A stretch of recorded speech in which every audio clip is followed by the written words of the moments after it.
Right there. All right, moving on with our roll call. How are we? Brazelhoff, good to see you. Low Pro in the lovely Jenny. Bassmaster, good to see you. Fapster, what is happening here, buddy? Richard Elmore, Beelzebrad, how's it going? As we continue, there's Vanner Smith, everyone. He'll be signing autographs after the show as well. Line up to the right of the studio, if you don't mind, to the right of the studio. Continuing on with roll call here as we have a long chat going on. 5,900 buck, good to see you. And, it's sangria tonight. That's the drink of choice for Simply Cocoa tonight. Sangria. Jamie Cotterill, what's happening? Sensational Sherry, good to see you. Solar Warden, thanks for coming on in. Cherry Pepsi Mike, the inventor of the piano Kitei. There he is. Media Fox, thanks for joining us. And we continue on here. JCL Ohio, welcome to our channel for the first time. How are you? We got about 29 seconds here. Phil Minervino, good to see you, as we're going to rock this thing in about 20 seconds. Dr. Lynne Kitei is our guest tonight. We are talking the Phoenix Lights. We are going to have a wonderful chat with all of you guys tonight. I'm geeked up about this one. I'm not going to lie. Big thank you to all the veterans who are tuning us in tonight. Hi, Jeff, Steve, Garvey. How you doing? And remember, the Super Chat is a wonderful way to support what we do on this show. Get your horns up. Here comes Mr. B.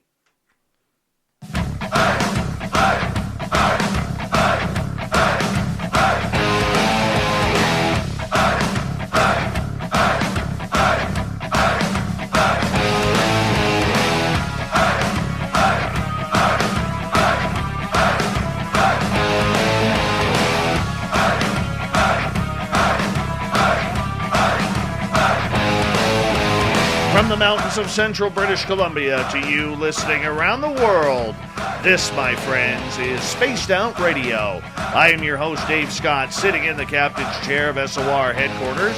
We welcome you to tonight's show on our terrestrial affiliates around North America, digitally on TalkStream Live, Revolution Radio, and KPNL. All of our archives are free. Go to youtube.com/Spaced Out Radio. Do old Davey the favor, hit that subscribe button.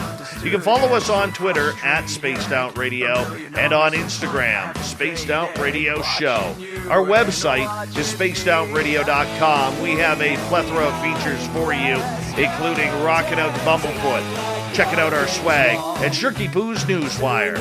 Tonight's show is brought to you by Chive Charities. Help make the world 10% happier by visiting Chive Charities today. You can find them on our website.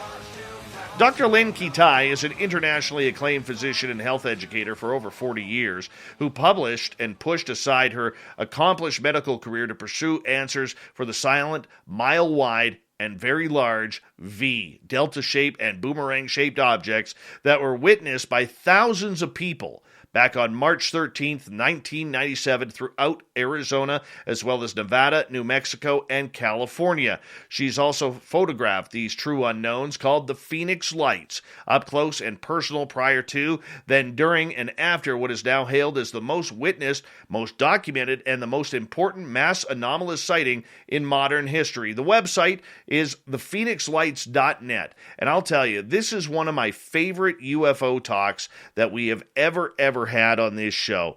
And to have Dr. Lynne Kitei here to break it all down for us, what an honor. Thank you so much, Dr. Lynne. It's good to have you on Spaced Out Radio for the first time. It's wonderful to be here. Hello, everyone that's out there. Thank you for joining us as well. It's really been an incredible adventure, and to be here with you and your audience, family, is really a thrill, because there's so much myth and disinformation out there that even though I stayed anonymous after thousands and thousands, we're estimating probably almost 20,000 people.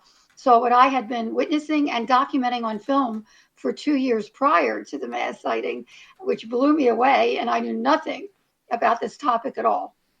No interest, no knowledge about it at all. Yes? I want to ask you, previous to the Phoenix Lights, were you a believer in UFOs with a medical background?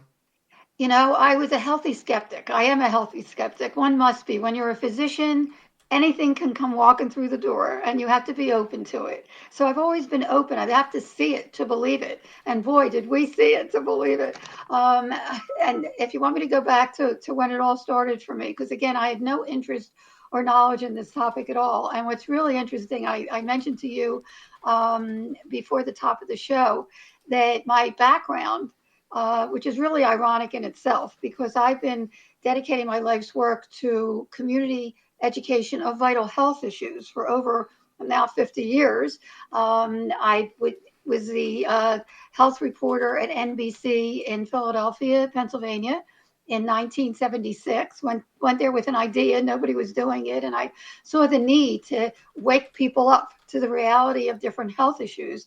And the syndication grew from that, which was showing in Phoenix in 1980 when we moved here at CBS, and then started doing health reporting for NBC here and then USA Cable, and started my own company in 1985 to produce video and workbook curriculums on vital health issues like prevention education of AIDS and teen pregnancy and substance abuse. And when this fell in my lap, literally and figuratively, in 1995, again, without any interest or knowledge in this topic at all, I really felt obliged not only to learn what was going on, because in 95, let's go back there for a minute, and anybody that's near a computer, if you want to go on the Phoenix Lights Network website, all you have to do is Google Phoenix Lights Network and it'll come up there, or even Phoenix Lights, but Phoenix Lights Network.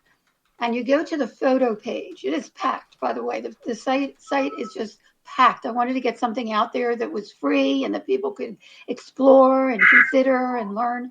But on the photo page itself are the only 35 millimeter photographs of these anomalous aerial phenomena that exist to our knowledge. And I started taking them in 95. We live mountainside in Paradise Valley, Arizona. We're pretty high on the mountain. And if you go to that first picture on the photo page, you'll see the topography. One wall of our bedroom is a window. So we get to see a panoramic view of the city skyline.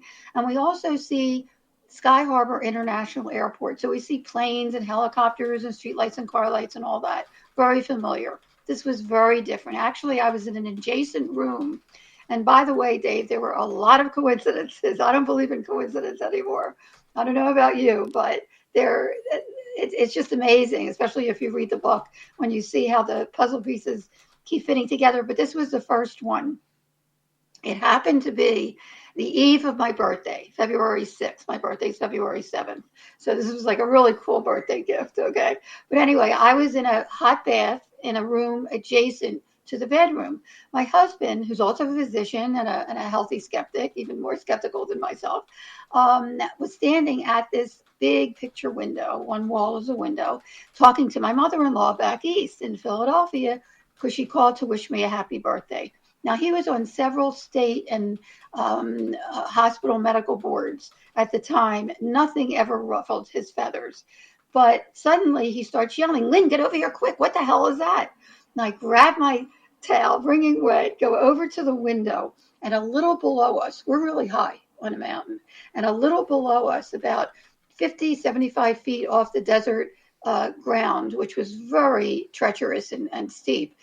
And we're in a gated community kind of nestled in the mountains, so there's no way that it was military.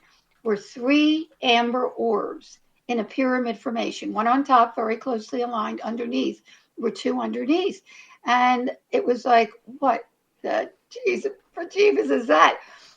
And I wanted to run downstairs to get my video camera, but as people out there, maybe you yourself know, when you see something anomalous like that and paranormal, you don't want to move. You don't know how long it's going to last.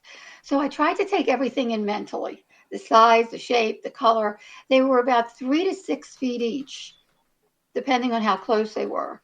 They were oval shape, which is interesting because now that the Nimitz Navy pilots have come forward, they describe what their anomalous aerial phenomena are as oval shape. I don't know if they're similar phenomena, but nonetheless, they were oval shape. There were 3 distinct objects, very closely aligned, and there was a uniform amber color throughout. I call them an orb because the light did not extend outside the edge. It was self-contained. And the light within each orb was a mesmerizing, very soothing, uniform amber color. Immediately, I noticed every other light out there glares. House lights, street lights, car lights. These did not. They're very different. And I thought to myself, if I don't get a picture of this, no one's going to believe it. So I go running to the closet. I collect sunsets. And you'll see on the picture page, the two bottom ones are gorgeous sunsets with big cigar-shaped objects in them. That's a whole other story. But at any rate, I go to my closet to grab my 35 millimeter. My husband calls me back. He says, get over here quick. One of them is disappearing. And as we watched in awe, the top orb, without budging, started to shrink very, very slowly, mechanically, as if there was an intelligent presence behind it. It's really hard to describe in logical terms, like a dimmer switch almost, just getting smaller and smaller, slowly and slowly, till it was pea-size and then disappeared. But it still felt like it was there. Where did it go? I jumped out on the balcony, got a quick picture of the two lower orbs, and they're the second picture. That's the second picture on the photo page. And immediately noticed an eerie silence, as if time had stopped. It was just bizarre. And as intently as I was watching these two lower orbs, it felt like something was watching me. I did not tell a soul until 2 years later after the mass sighting, but I'm sharing now that it felt like something was watching me. And going through my mind at that moment, I was thinking, who are you? What are you? Do you know that I'm here? I'd love to meet you. That's the exact thought that I was having. The next thing I remember, the left bottom orb started to shrink very slowly. And something told me to take a quick picture of it, which I did, which was miraculous. That was the only one that turned out at the time. But for me, this was a cheap Canon Instamatic camera. I caught this object, whatever it was, actually half disappeared and one's still there. But I didn't know what to do with it. I knew no one. Like I said, I knew nothing about this topic. In fact, I was so involved with our two sons growing up and my company and so forth. I had no interest in getting involved in this topic. But here I had a picture of something that I knew was real and unusual, but I didn't know who to show it to. So I kind of tucked it away and certainly looked out our window for 2 years and wondered what this advanced technology was. I consider myself pretty educated, but I knew nothing about this. And it was something that was so unusual that I was afraid to even mention it to anybody. I didn't know anybody who was into the topic and didn't see anything that came close to these orbs until 2 years later. I'm lying in bed. And again, when that window is open, we get this panoramic view. So anything that pops up out there, whether it's a dust storm, they call them a haboob, that comes by, or strange lights, or a fire, we see the smoke. And suddenly I see January of 97, the 22nd of January, I see 3 orbs in a row, far north. Now, I'm staring at them. They're at a distance, but they're huge. And they're amber. They're in an equidistant line. And I'm watching them as one by one, they start to implode from right to left. Just like 95, I thought, wait a minute, they're amber. They're in a formation, even though they were a line formation. They were hovering for minutes. And they seemed to implode as they were disappearing. I mentioned it to my husband. Now, this is interesting and part of the whole story, because everyone comes from a different background, from a different upbringing, from a different belief system, different worldview. Some people can't deal with this topic. Some people don't want to, and that's okay. Everyone in their own time. My husband wouldn't talk about it. Now, he was inside, I was outside in 95. But he wouldn't talk about it. He would get agitated when I would bring it up. It was really bizarre to me, because for me it was wondrous and awesome and amazing. And I will get back to the 97, this 97 sighting. But if I can go back to the 95 sighting for a second. Please. Okay, I don't want to confuse. There's so much to the story that I promise you, your audience has not heard unless they've read the book. But I don't want to get past the 95 for a second, because if you're looking on the photo page, you'll see after I came forward, after actually the mass sighting, I didn't come forward yet for 7 years, but after the mass sighting, I realized after we went back to the strips of 35 millimeter that I found another picture. That was the first picture that I took in 95. Now, it wasn't until a year after the mass sighting, that we had another amazing sighting that I'll tell you about that was straight lines and mirror images. And the final thing was a giant triangle. There's four of us. I had alerted others that I'd been seeing the Phoenix Lights again after the March 13th sighting. And four of us were stationed north, south, east, and west and got amazing video. And I was told by Linda Moulton Howe, who was one of the only people that I had met with after the mass sighting, to get in contact with Navy optical physicist Dr. Bruce Maccabee, and because she thought my pictures were amazing. And I did at that point. This was a year after the mass sighting. And I said to him, now I have video that you can triangulate. Let me send that to you. And as an afterthought, I sent the first and the last picture from 95, the close sighting, to him to ask him what the heck they were, right? Makes sense. Back to me. I'm sorry? It makes sense. Okay. He gets back to me a couple weeks later, and he says to me, you told me that close sighting in 95 was only a couple minutes, right? I said, right. He says, are you sure? I said, that's what I remember. He said, ask your husband. I said, he won't talk about it. He really wouldn't. He said, you've got to cooperate with him. So I sat him down. I said, we don't have to talk about it, but what do you remember the time span of that close sighting? He says, I don't know, 2, 3, 4 minutes tops. I went back to Dr. Maccabee. I told him that. He said, that's impossible. I said, what do you mean? He says, look at the pictures. I said, okay. He says, first of all, and he was the first one to notice, okay, that there was the same exact phenomena in the same exact location as 97 that we're going to get to. In the background, in 95, they were there in the same spot. And we're going to get to 97. While I was very concentrated on the close sighting, I didn't even notice them. So the same phenomena was there in 95. This is important data, okay? But he said what's even more dramatic is look at the skyline. I said, okay. He said there are many more lights, groups of lights, not just individual lights, on in the first picture that's off in the last picture. And anybody that cares to his 21-page report, Dr. Maccabee's report, is on the website. They can look at the intricate. He took those pictures and actually drew lines down from one picture to the bottom one, the first picture to the last picture, to show that there were groups of lights on, because in the first picture, there were many groups of lights on that were not on in the last picture. He said, that doesn't happen in a couple of minutes. He says, I want you to do an experiment. He says, go out on the balcony, stand approximately the same place that you were standing in 95. Now, mind you, this is 98. He says, and take a picture of the skyline like you did that night, one night every hour, the next night every half hour. I actually did it another night every 15 minutes to see when those groups of lights start going out. Now, I usually take a bath when we're home between 7 and 8 in the evening. So let's be conservative and say the starting point is 8 o'clock. The groups of lights started going out at 9 o'clock. The last picture is indicative of 10:30, 11 o'clock.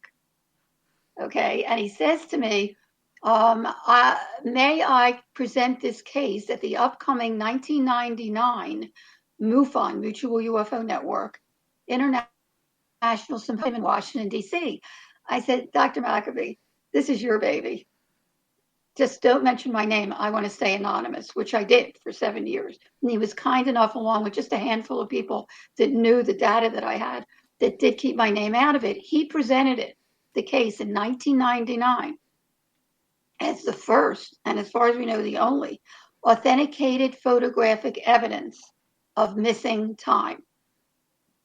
Really? Now, what I shared with you is what I remember. I don't remember the last light going out. I don't remember going inside or looking at a clock. What I shared is what I remember. So tuck that away for now. That was the close sighting, the close encounter in 95. And I always I always go back to that. I saw this up close and personal. I'm a show me person, and I was shown. Plus, I have 35 millimeter photographs. They're in the negative. They cannot be explained or denied. But there's much more. Okay, do we have time to get into the 97? We have 4.5 minutes. Okay. Okay, so go back to 97. I'm sorry to jump back and forth and tell me if it gets confusing. Okay, because there's a lot of data that people haven't You heard, and roll. I know that it's really intriguing, if nothing else.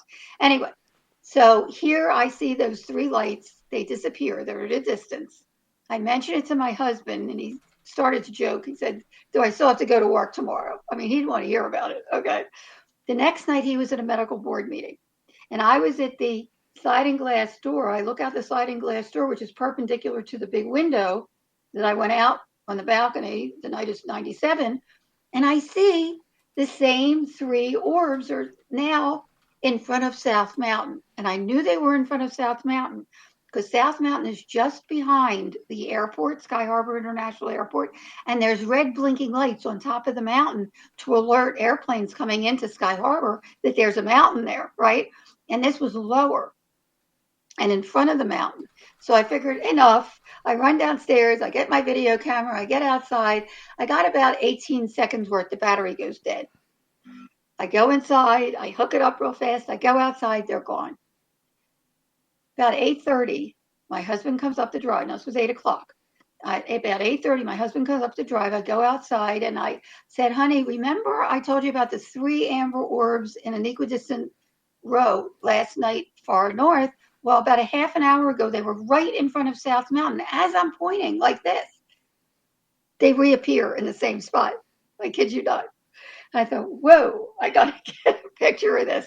Now, mind you, video does not do the lights justice. They're much smaller, they're bright, they flicker, they're white. And on the website, Phoenix Lights Network website, if you go to the news page, you'll see them over and over again. But be that as it may, in the negative in 35 millimeter, they're amber color in the pictures.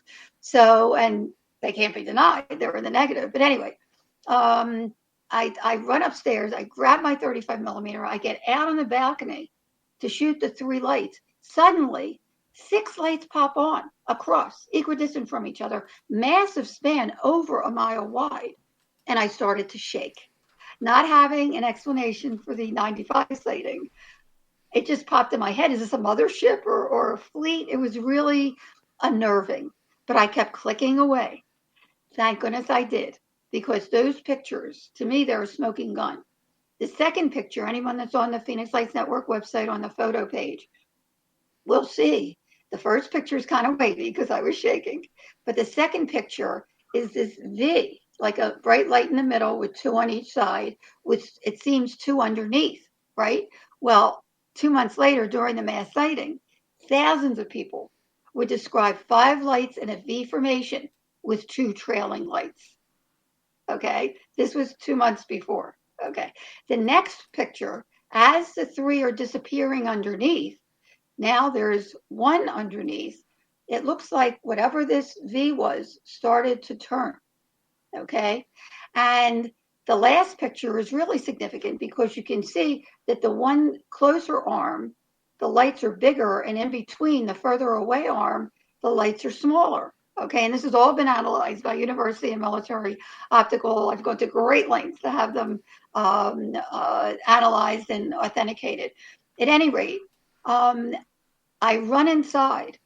I pick up the phone and I pick up the paper and I call the Arizona Republic, which was the big newspaper here.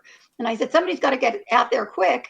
Oh, thank you. Yes, thank you. We can keep, yes, wonderful. Yes, that's terrific. That's the first one when it was wavy, okay? And I was shaking. That's the last picture of 95 with, you can see, okay, I don't want to confuse anybody, but if you go back to the 95 pictures for a sec, I go back to the one before that. I'm going to have to bring it Okay, that's up. fine. That's fine. But you can see the same formation at the top there was in the same location as 95. And Right. you can see on the bottom there is one is half disappeared and one is still there. Okay, and the topography, so everybody knows for the other pictures, is there's skylights to the left of the orbs that I'm is going to from get a you to hold house. on right there because Okay. we are going to go to break here and we're going to get Okay, all sure. these pictures ready and you can break them Oh, on down terrific. for our audience. We have Dr. Lynne Kitei here on Spaced Out Radio, the Phoenix Lights, all night long. we're going to learn big time about this apparent swamp gas in the middle of the Phoenix desert with some really weird Chinese lanterns when we return on the mighty SOR.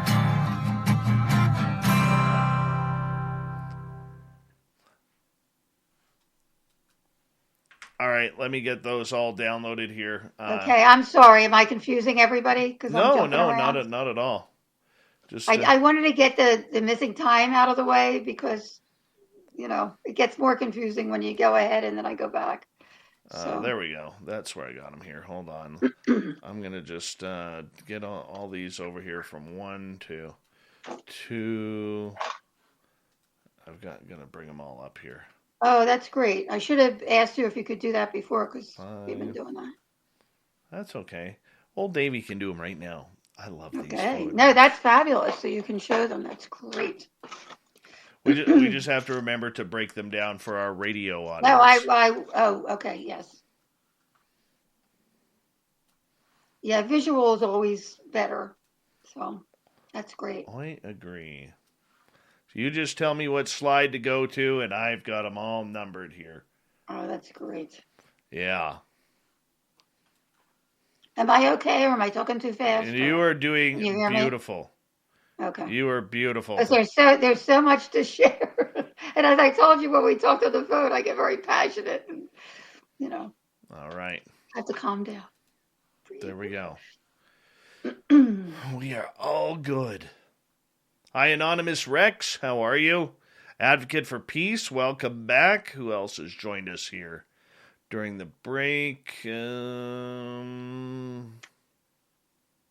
think we're caught up. We're caught up. There we go. Yeah, so I'll save. We'll go back to photograph number 1, and then I can bring that up when we return.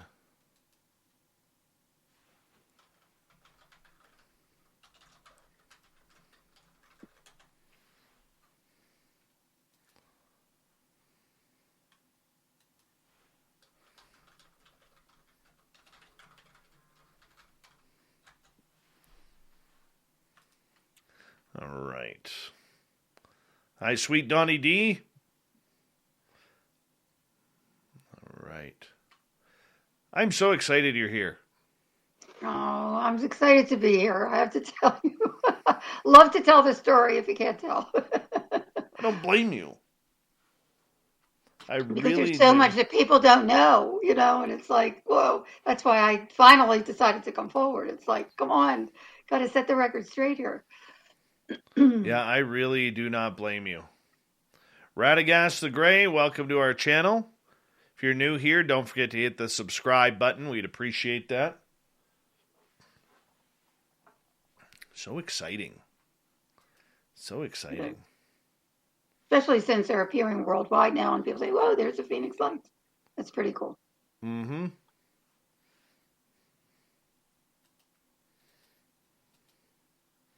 Do you want me to go back to the 95 to describe them?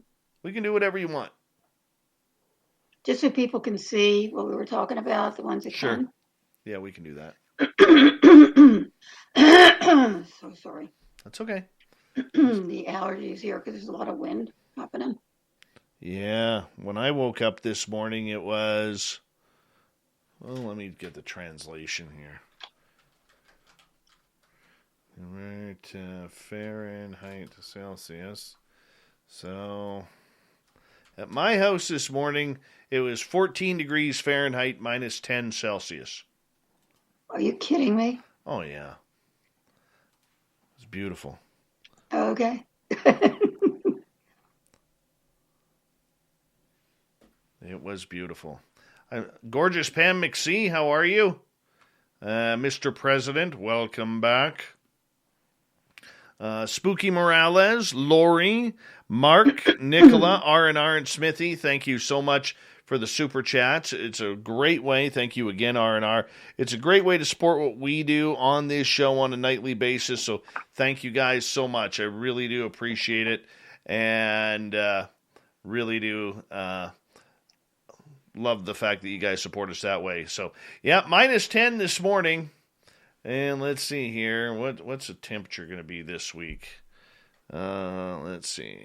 Temperature for 108 mile ranch. Oh, what are we at here? Well, tomorrow's high is of 46 degrees. Oh, God, we're supposed to get snow tonight. Sun and cloud tomorrow with a little chance of rain on Wednesday and drizzle on Thursday with a high of 49 degrees Celsius or Fahrenheit. Celsius we'd be burning. Yeah, we're all good. There we go. All right. Thank you guys for the super chats. Thank you to all the veterans who are tuning us on in. And remember, you can do some shopping at the SOR shop on our website to get your really cool woo swag. Here we go.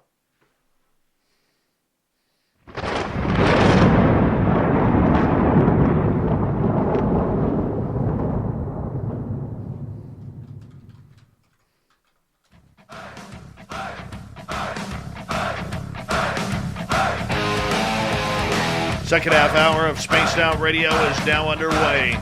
My name is Dave Scott. Thank you so much for taking the time to join us. We really do appreciate your listening ears. Want to remind you that if you missed portions of this show or others, and, well, you can check out our free archives by going to youtube.com/Spaced Out Radio. Just do us a favor, hit that subscribe button. Our website is spacedoutradio.com, where we have a plethora of features for you, including Rockin' Out to Bumblefoot.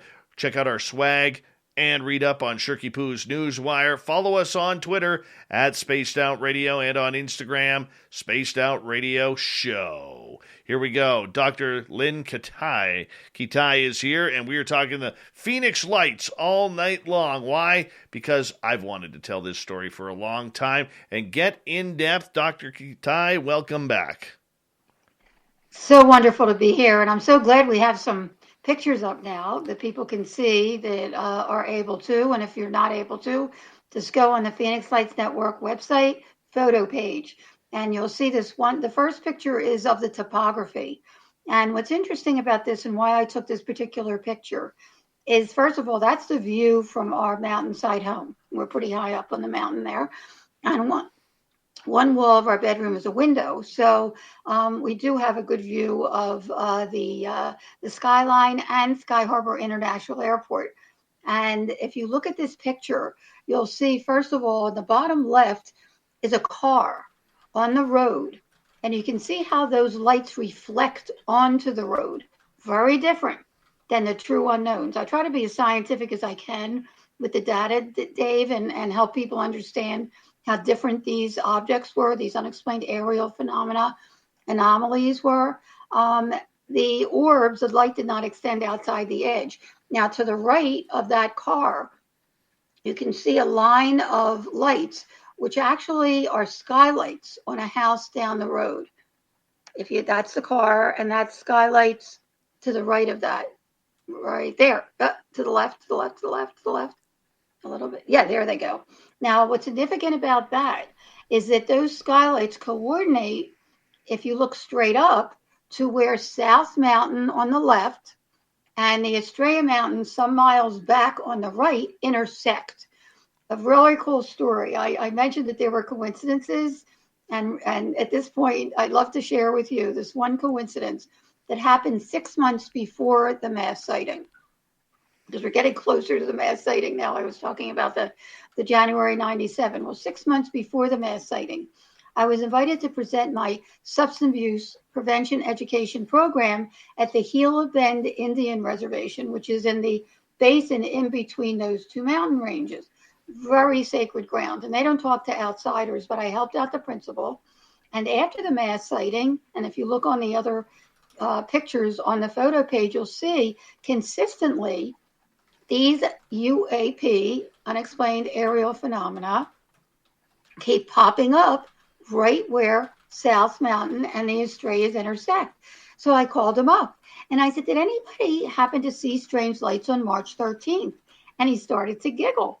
And I said, is that funny? He said, are you kidding? You've been looking up at them for centuries. We call them sky people, light beings. It's part of their culture. I had no idea. In fact, not only did he say they were part of their culture. Many of the indigenous cultures worldwide are very open to other intelligences, not only out there, but here with us. The Hopi, actually here in Arizona, actually have protocols to invite these phenomena, these intelligences in. And he said that's how the Estrellas got its name. It means star in Spanish, gateway to the stars. And there are petroglyphs. A fella named Jeff was going out into the mountains and he found petroglyphs that are identical to what my husband and I saw in 95, the pyramid, the triangle formation of three orbs. And he said they believe that there is a gateway or a portal in that area, which blew me away. I had no idea. But, again, I'm open. I'm a healthy skeptic. But when you look at the data, and the data speaks for itself, consistently these phenomena keep popping up right where South Mountain and the Estrellas intersect. Now, if you go to the next picture, the second picture on that page is the first picture that I took in 95. Now, you can see the two orbs in the left lower corner there. Okay, they're the two anomalous orbs. You can see the skylights on the right there. Okay, see the skylights on the right of the house. They got it. And if you go straight up, you're going to see where the arrow is. There was, and unbeknownst to us, because we were so concentrated on the close orbs, but Dr. Maccabee actually noticed them. I just thought it was part of the landscape. The same exact phenomena that I would capture 2 months before the mass sighting and during the mass sighting, and actually subsequently to that, are in the same exact location, disappearing as well. Because let's surmise, and this is just speculation, that when the three orbs were there in a pyramid formation, there were 6 lights in a row. Now that there's 2 right near us, there's 4 lights now. And if you go to the next picture, which is the last picture that I took, there's 2 orbs there. So the bottom line is that they're the same phenomena. Were there in 95 as in 97. Now in January of 97, when they popped up, the 6 popped up. If we go to the next picture, you'll see that they're wavy because I was shaking. And then the next picture to me is really a smoking gun, because that shows exactly what thousands of people described during the mass sighting 2 months later. 5 lights in a V formation with 2 trailing lights. There it is, 2 months before the mass sighting. And as I continued to take pictures, the next one shows that as the lights disappeared underneath, the top formation that was, head on turned into a V formation. And the final one, which is pretty cool, which we've had analyzed again, you can see that every other one is bigger than the one in between. So we may surmise that there's either a force field in between holding them in rock solid formation, and we're seeing the bigger orbs are the closer arm and the smaller orbs are the further away arm, or they're separate objects. We don't know. But anyway, I run inside. I call the Arizona Republic while we can keep this picture here. Thank you. And I said, you got to get somebody out there quick. There's these strange lights in front of South Mountain. As I finished my sentence, they were gone. Did not sleep well that night. The next morning I got up, I figured, come on, there's got to be a logical explanation, right? So I called the Arizona Republic again. And I said, did anybody happen to call last night to inquire about strange lights in front of South Mountain? She gets off, she gets right back on. She said, nope, nobody called. Well, I know I called. So I said, well, my husband and I did see something. I even got some pictures of it. Who can I contact to ask what they might have been? So she says, well, sometimes Luke Air Force Base sends experimental maneuvers that they don't tell the public about. And I figured, well, that sounds reasonable. I call up Luke Air Force Base, try to be very professional. I said, my husband and I are both physicians. We live mountainside in Paradise Valley. We saw some strange lights in a huge formation last night. Do you know what they might have been? And from the get-go, she had an attitude. And she said, well, they didn't come into Luke Air Force Base and they didn't come out from here, so we had nothing to do with it. So I said, well, be that as it may, we did see something unusual, and I just want to get to the bottom of it. I'm, surmise there must be a logical explanation. He says, well, you said they were in front of South Mountain. Maybe somebody saw something there. Now it was a mission. So I call the FAA at Sky Harbor International Airport, and I told them the same thing. And the operator was really sweet. And she said, hold on, let me see if any of the air traffic controllers saw anything last night. I said, great. And it seemed like an eternity. It must have been 5 minutes. She said, comes back on. She said, well, actually, there was a group of air traffic controllers here last night that did see some strange lights that popped up over restricted airspace.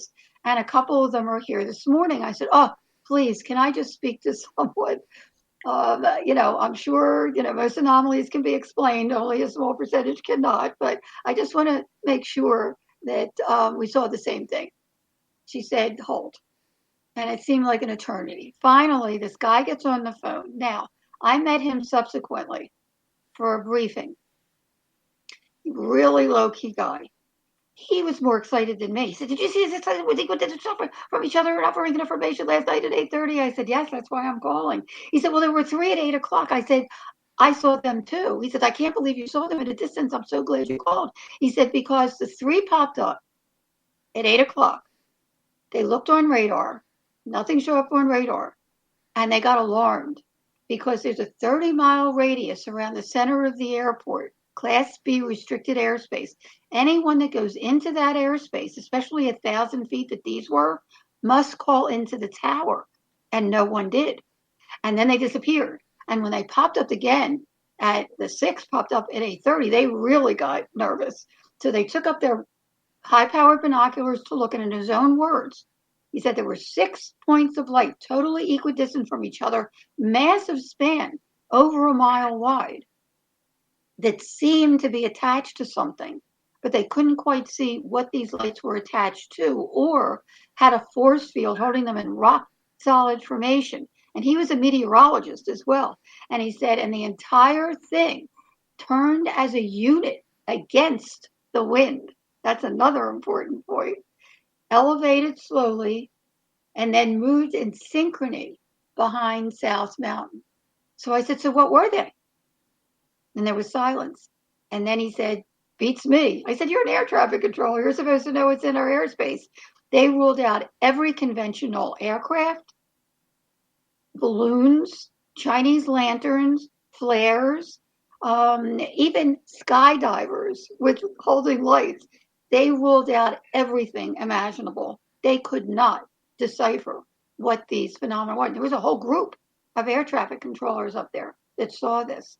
We kept in contact up until and including March 13th, 1997. Before we get to that, I'm going to share another little coincidence. A couple weeks before the mass sighting, my husband was getting really annoyed with me because we'd be in a conversation or whatever, and I'd see these lights pop up at a distance from the corner of my eye. I said, hold that thought. And the scientist in me, whatever, felt compelled to get this on film, which I did. And a couple weeks before the mass sighting, my husband was really getting annoyed. So I thought, okay. And it's about time I let my friends know about this and try to find somebody to tell me what the heck these are. Like I said, just because we don't have the technology yet to definitively define what they are, it doesn't mean they're not real. This is how close I was, Dave. A friend of a friend had a neighbor who had a friend who knew the past president of MUFON, Mutual UFO Network, who I had never heard of before. And I call him up. I said, look, I've been seeing these lights at a distance. He had not heard about them, but there were other people that were seeing them along with me and photographing them. In fact, one of them, Steve Blonder, called up a group of MUFON people to his balcony on March 13th. And while they were standing there, they actually caught an arrowhead of 5 lights. And that video is spectacular. I mean, those lights are attached to something or have a force field there. It's an unbelievable video. But at any rate, he says to me, and I have a picture. I said to him, and I have a picture, because that was the last picture was the only one that turned out at the time, from a sighting 2 years before that I would like someone of credence to take a look at and tell me what it is. He refers me to a field investigator for the following following Wednesday. He calls me up on Tuesday to say the then state director wanted to meet with me as well, but his mom had passed on Saturday. The funeral was Wednesday morning. Could we postpone? And it was like getting ridiculous already. I said the only window of opportunity for another 2-3 weeks was Friday morning at 10 o'clock. He said, fine. Okay. I knock on his door on Friday morning, March the 14th. He opens the door, and the first thing he says to me is, did you see the mass sighting last night? And I said, well, I saw something similar to what I saw 2 months ago that I told you about. He says, no, you didn't understand. Hundreds, if not thousands of people saw these V and Boomerang formations of lights throughout the state, and NBC was coming to interview him in a half an hour. I said, whoa. I said, first of all, I don't know what we're dealing with here. Is it a hoax? Is it military or whatever? It doesn't matter. It's not about me. It's never been about me. It's about the data. I said, I have video that I shot last night. He said, fabulous. I said, somebody might recognize me from NBC because I was doing health reporting in the early 80s at NBC. I said, I'm out of here, but make a copy of the video, show it to whoever you want. I'm leaving. And by the way, I called the air traffic controllers this morning before I came to verify, which they did, that the same exact phenomenon appeared in the same exact location last night over Class B restricted airspace, 1,000 feet altitude. And in fact, one of the air traffic controllers said that there were pilots that called into the tower. A commercial airline pilot on departure said, what the hell are these lights over me? Which is really significant. And a private pilot, say that 5 times, private pilot called in to report the V that I was actually photographing at the same time. I'll get back to him in a minute. At any rate, I said, I'm out of here. I left. At 4 o'clock that next day, on the 14th, that day that I met with the MUFON fellow, I turn on the news to see if anybody's even covering it. Splattered across the screen was my video. It was really exciting, I have to tell you, letting people know what we saw. And my video was the 3 endpoints. By the time I got out there, the V had turned or whatever, and I got the 3 endpoints of a massive, over a mile wide V. And by the 9 o'clock news, there were a couple other videos, the Arrowhead and also a couple of Boomerang videos, which I will get to in a minute because they have been the ones that have been under fire for being not unknowns. Okay, let me just say that. I'll get to what the explanation was. At any rate, if you want to go to the next picture, I believe. That one there? No, the next one. No, that's the sighting. No. That actually was 1 month after 9/11. Okay. Now, you can leave that one if you want. Okay, that's 3 lights. Now, that was actually taken in 2002, I believe, but similar to what I saw on March 13th, 1997. Let's talk about March 13th, 1997. Let's do it. Okay. Anybody out there that has no idea, or even if they have some idea, whatever you've heard, one of the main reasons I came forward is to set the record straight, because there is so much mis and disinformation out there. And once I knew thousands of people had seen what I had been seeing, I started keeping an intricate journal of everything, of witness reports, of media reports, of military conversations that I had, et cetera, we'll get to. But on March 13th, while thousands of people were looking up at the sky purposely for a glimpse of the Hale-Bopp comet, which was very clear in the northwest sky, they also caught a glimpse of a mile. It's probably the first time you've ever heard this one. Peter Davenport, the director of the National UFO Reporting Center in Seattle, Washington, a couple of years ago, announced from his data, and he has a plethora of reports from people throughout the last 25 years announced that one of the objects was 8 miles wide. Okay. We're talking orb formations in different formations and actual craft. And if people are on the website and they can go to the GAP page, GAP, Geospatial Animation Project, there was a 12-year study, meticulous study by the investigators of thousands of reports. 2 or more people had to see the same craft to be in the study. And if you look at that page, there were actually 10 different craft, mile to 8 mile wide. Now, whether it was one craft that could morph into looking different, or the perspective from where the person was standing, or a parade. And that's ultimately what the investigators concluded because, and this is another big one for people out there, it wasn't just 1 or 2 hours, as you would hear in the media. It was over a dozen hours. The mass sighting began with daylight sightings in Arizona at 3 p.m., 5 o'clock hour in New Mexico. We have reports from Native Americans there. 7 o'clock hour and beyond in California. And there is a wonderful report that took years for the pilot to come forward to me personally. She would not come forward publicly, but I have her story in the book, but I'll tell a little bit of it today. She finally came to me to say that during the 10 o'clock hour, she was traveling from Phoenix to California on a commercial airline. There were 140 passengers that saw this, plus the crew. One of these craft covered Las Vegas as they were passing, and they got very alarmed, and they called the closest radar people and asked if they were pinging anything. And almost simultaneously, another pilot called in, agitated, and says, "Oh my God, what is that right in front of me over Las Vegas?" Suddenly, a very authoritative male voice came on the speaker and asked them details and kind of freaked out this pilot and her co-pilot. And she said, "Well, I think we might have been mistaken." They continued on at 30,000 feet to California. And as they approached California, suddenly they see a giant flare about a half mile away. And this is 30,000 feet, which is strange enough, okay? And suddenly, almost simultaneously, coming in the opposite direction was a giant military jet. She said it was even closer. She jumped out of her chair. She said she almost jumped out of her chair. It was so close. And everybody saw this, and it freaked her out. She said she immediately got her husband on the phone and said, "Don't open the door for anybody." They felt that somebody was trying to give them a message. Okay, that was her feeling. Okay.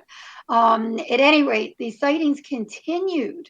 Now, mind you, and I get how the media picked up on the 8 to 10 time frame, because that's when most people were outside looking up at the sky at the Hale-Bopp comet. That's when most of the calls came in to Luke Air Force Base, although they denied that they got calls, but a number of people told us that they actually got the number to the National UFO Reporting Center from Luke Air Force Base, okay, and the news people, and that's when most people called in between 8 and 10.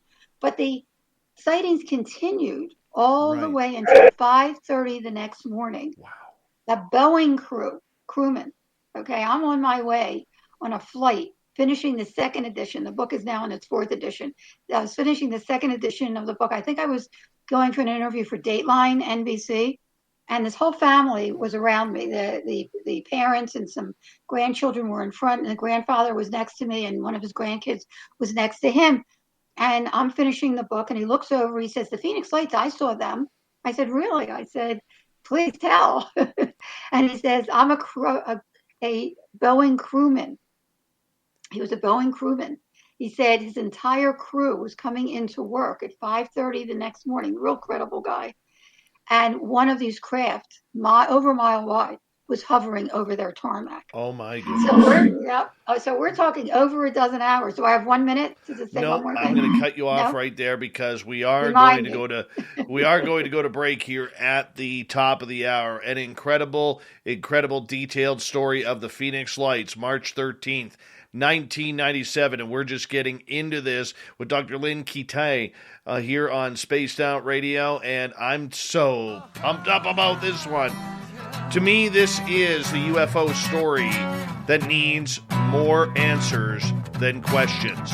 We're going to continue on with Dr. Lynne right after this, and a big shout out to our audience member, Jordan Ashley Pettit.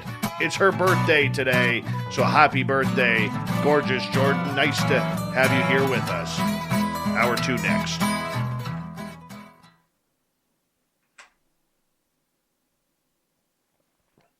All right, we're clear. We got 6 minutes. Now nobody can see me now, right? Everyone can still see you. Oh, can they? I could take you out, though. There. Now you're out. All right. Going to be out there for a second. I'm going to freshen up a little bit with some hand lotion because my hands are dry.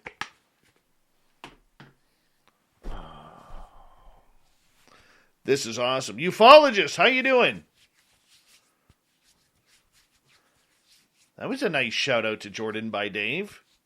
Very nice of Dave to do that on her birthday. Laura Logan Hill, how are you? And, yes. That's how we roll around here. That's how we roll. There's the birthday girl right there. Giving her horns up. I don't know what that other emoji is. Not sure.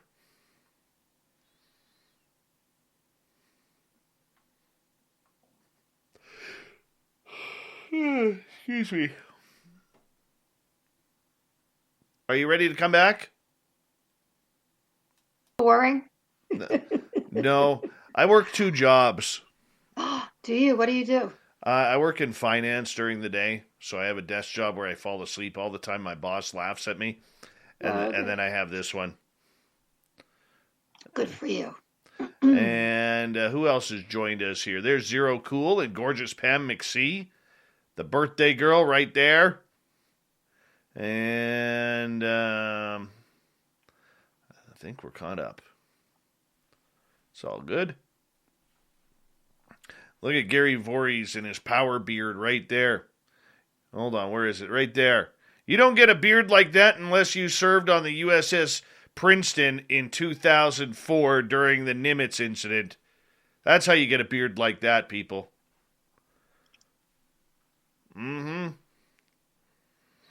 That's how it's done.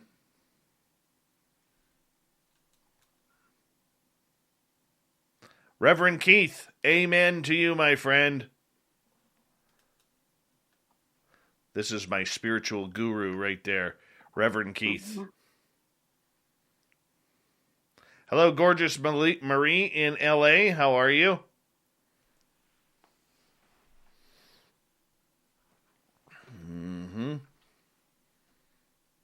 I'm having fun here. Good. Lots of fun. That's the way you go. So far, this is exactly what I was hoping for. I'm not going to lie. Oh, I'm so excited. So excited. There's a lot more to the story. Oh, I can't wait. Hey, Sweet Murray F. How's it going, buddy? The gorgeous Wendy Williams has returned. There she is.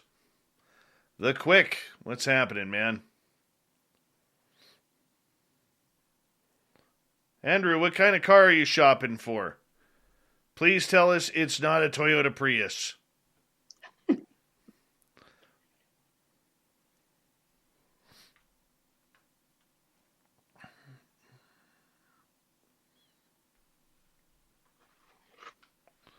Well, I really don't want it to snow tonight. Really don't want it to snow. No.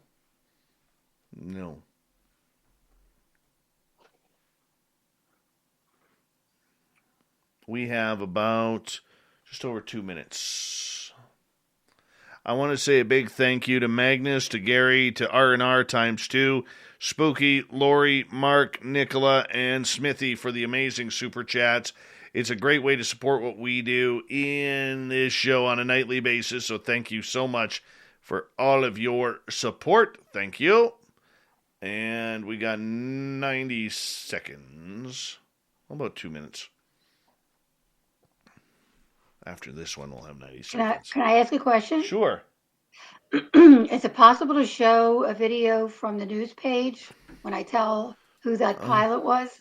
Yes, let me go to the news page. There's two videos that I think you might want to show.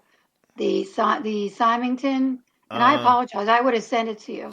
I don't know if I can legally show these on YouTube. That's the question. Yeah. Yeah, I don't think I legally can. Okay.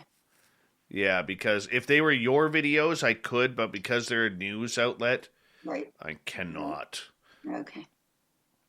I'm sorry. Blame no, you. That's okay. Blame People YouTube, can go not there me. and look. Blame YouTube. Josh Casey, welcome to the channel. All right, we got 1 minute here. 1 minute. Let's see.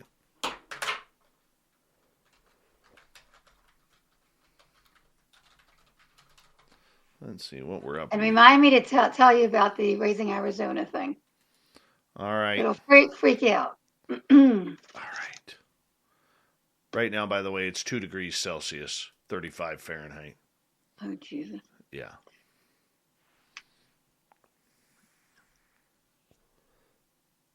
And then snow next Monday. Gosh darn it. You don't like the snow? Oh, I'm not ready. I don't mind the snow. I'm just not ready for it. It's too early yet. I'm going to have 6 months of snow here. Hi, gorgeous Carol. How are you? All right. Big thank you to all the veterans who are tuning us in. And a big thank you to everybody who's done a little shopping at the SOR store on our website. Thank you, Maurice, for adding to the super chat. Here we go, everyone, with hour 2. Get your horns up. You're listening to Spaced Out Radio with Dave Scott. Follow Dave on Twitter at Spaced Out Radio and on Facebook, Spaced Out Radio Show. Here we go with hour 2 of Spaced Out Radio tonight. My name is Dave Scott. Thank you so much for taking the time to join us. We really do appreciate it. Want to say hello to everyone listening in on our terrestrial affiliates around North America and digitally on TalkStream Live, Revolution Radio, and KPNL. All of our archives are free. Just go to youtube.com/Spaced Out Radio. Do old Davey the favor. Hit that subscribe button. The Desert Clam has set the password for tonight in the SOR Space Travelers Club. Xenodotium. I think I said that right. Xenodotium is your password. Use it wisely, Space Travelers, as the Clam sets the password each and every night right here on Spaced Out Radio. Our website, spacedoutradio.com, we have a plethora of features for you, including rocking out to Bumblefoot and reading up on Shirky Poo's Newswire. Check out our swag as well. Follow us on Twitter at Spaced Out Radio and on Instagram, Spaced Out Radio Show. We continue on tonight with Dr. Lynne Kitei as we are talking the Phoenix Lights. I am so excited about this because this is one of those cases where we need more information. You know, you could talk about Roswell, you could talk about Kecksburg, but I think when it comes to media, when it comes to hype, the Phoenix Lights, March 13th, 1997, is the story I believe we need to focus on in ufology a little bit more. Dr. Lynne, welcome back to the show. Thank you for being with me and just letting me share the rest of the inside story. Please do. The night of March 13th, when I was getting into the fact that not only did the mass sighting itself last over a dozen hours from 3 p.m. in the afternoon all the way to 5:30 the next morning, but it was seen not only in Arizona, but also in New Mexico, California, and Nevada. That's really significant, okay? It was really an incredible, whoever did this wanted to be seen in a gentle, non-threatening way. And that's another important thing. There has not been not one report in 25 years now, this March, of harm, threat, or abduction associated with the Phoenix Lights phenomenon. I can't speak for other things, but I can for the Phoenix Lights. If anything, people were in awe and in wonder. That's a whole separate thing that I'm going to get into after I share one more aspect of the mass sighting itself. At 3 a.m. the next morning, an alleged crewman from Luke Air Force Base called the National UFO Reporting Center, Peter Davenport, a recorded report that's very detailed, very professional. In fact, we have snippets of it in our documentary so people can hear firsthand that this alleged crewman described the fact that not only was Luke Air Force Base very aware of what was going on, but military jets were sent out to intercept and get gun camera film, which I heard from insiders that they did. I haven't seen it myself. But as they got closer, the lights dimmed, and they were less than a half a mile out. And as they got even closer, the entire thing blinked out and disappeared. And freaked out, one of the pilots, who this alleged crewman said that he helped out of his aircraft because he was so shaken up by it. And then Luke Air Force Base went on lockdown. So they were very aware of what was going on. Now, some of the other technology that I must share with your viewing audience that people don't realize from the night of March 13th is that these massive craft, 1 to 8 mile wide phenomena, not only were totally silent, that's what most people felt was so eerie about it, because it was at rooftop level, gliding very slowly, about 30 miles an hour. And then some people saw it take off at blink speed without even dispersing the air. No sonic boom, nothing. Other people, and if you look at the GAP page, Geospatial Animation Project, one of the craft that people described actually split in two and then shot straight up. Another one, the wings went in. I mean, it's just, when you hear about what these people described in great detail. In fact, we have a fella who's now, anybody that can get the Discovery Plus channel, there's a wonderful show called UFO Witness. And I am in there as a spokesperson for the Phoenix Lights. And one of the witnesses that I shared with them is terrific. He's a nurse. He's a registered nurse. And he was standing underneath one of these craft with a street light right near him. So he saw the whole bottom, and people saw gunmetal on the bottom. He saw like these changing, flickering, kind of looking through water type thing. And he was standing right near one of these lights. And he said it looked like lava was coming down. And he thought he was going to get hit by it, although he didn't feel any heat at all. And then before it hit the bottom, it would shoot straight up again and then start coming down again and then shoot straight up again. I mean, the descriptions are incredible. We have a pilot in the documentary who was also close to, and he was a commercial pilot and Vietnam pilot, would work with flares, by the way. And he also was near one of these orbs. And he said it looked like a canister that goes into the ceiling, and the light was self-contained in there. Other people saw these orbs detach from the main object, go out into the environment, and then redock with it later. I mean, the technology is just incredible. Have we seen anything that comes close to what I just described? Anything? No. And you would think with the precariousness of what's going on worldwide, if we did have this technology, wouldn't we show it? Okay. Well, the most absurd thing, and there is so much to the story, so much more to the story, because once I knew that thousands of people had seen what I had seen, I started keeping this intricate journal. And there's so much more, because after the mass sighting, there was no investigation by the military or government. There was no explanation. There was nothing like that. Like, people went to the mayor and asked what's going on. He said, oh, there was something that happened on March 13th. Oh, it was just uncanny.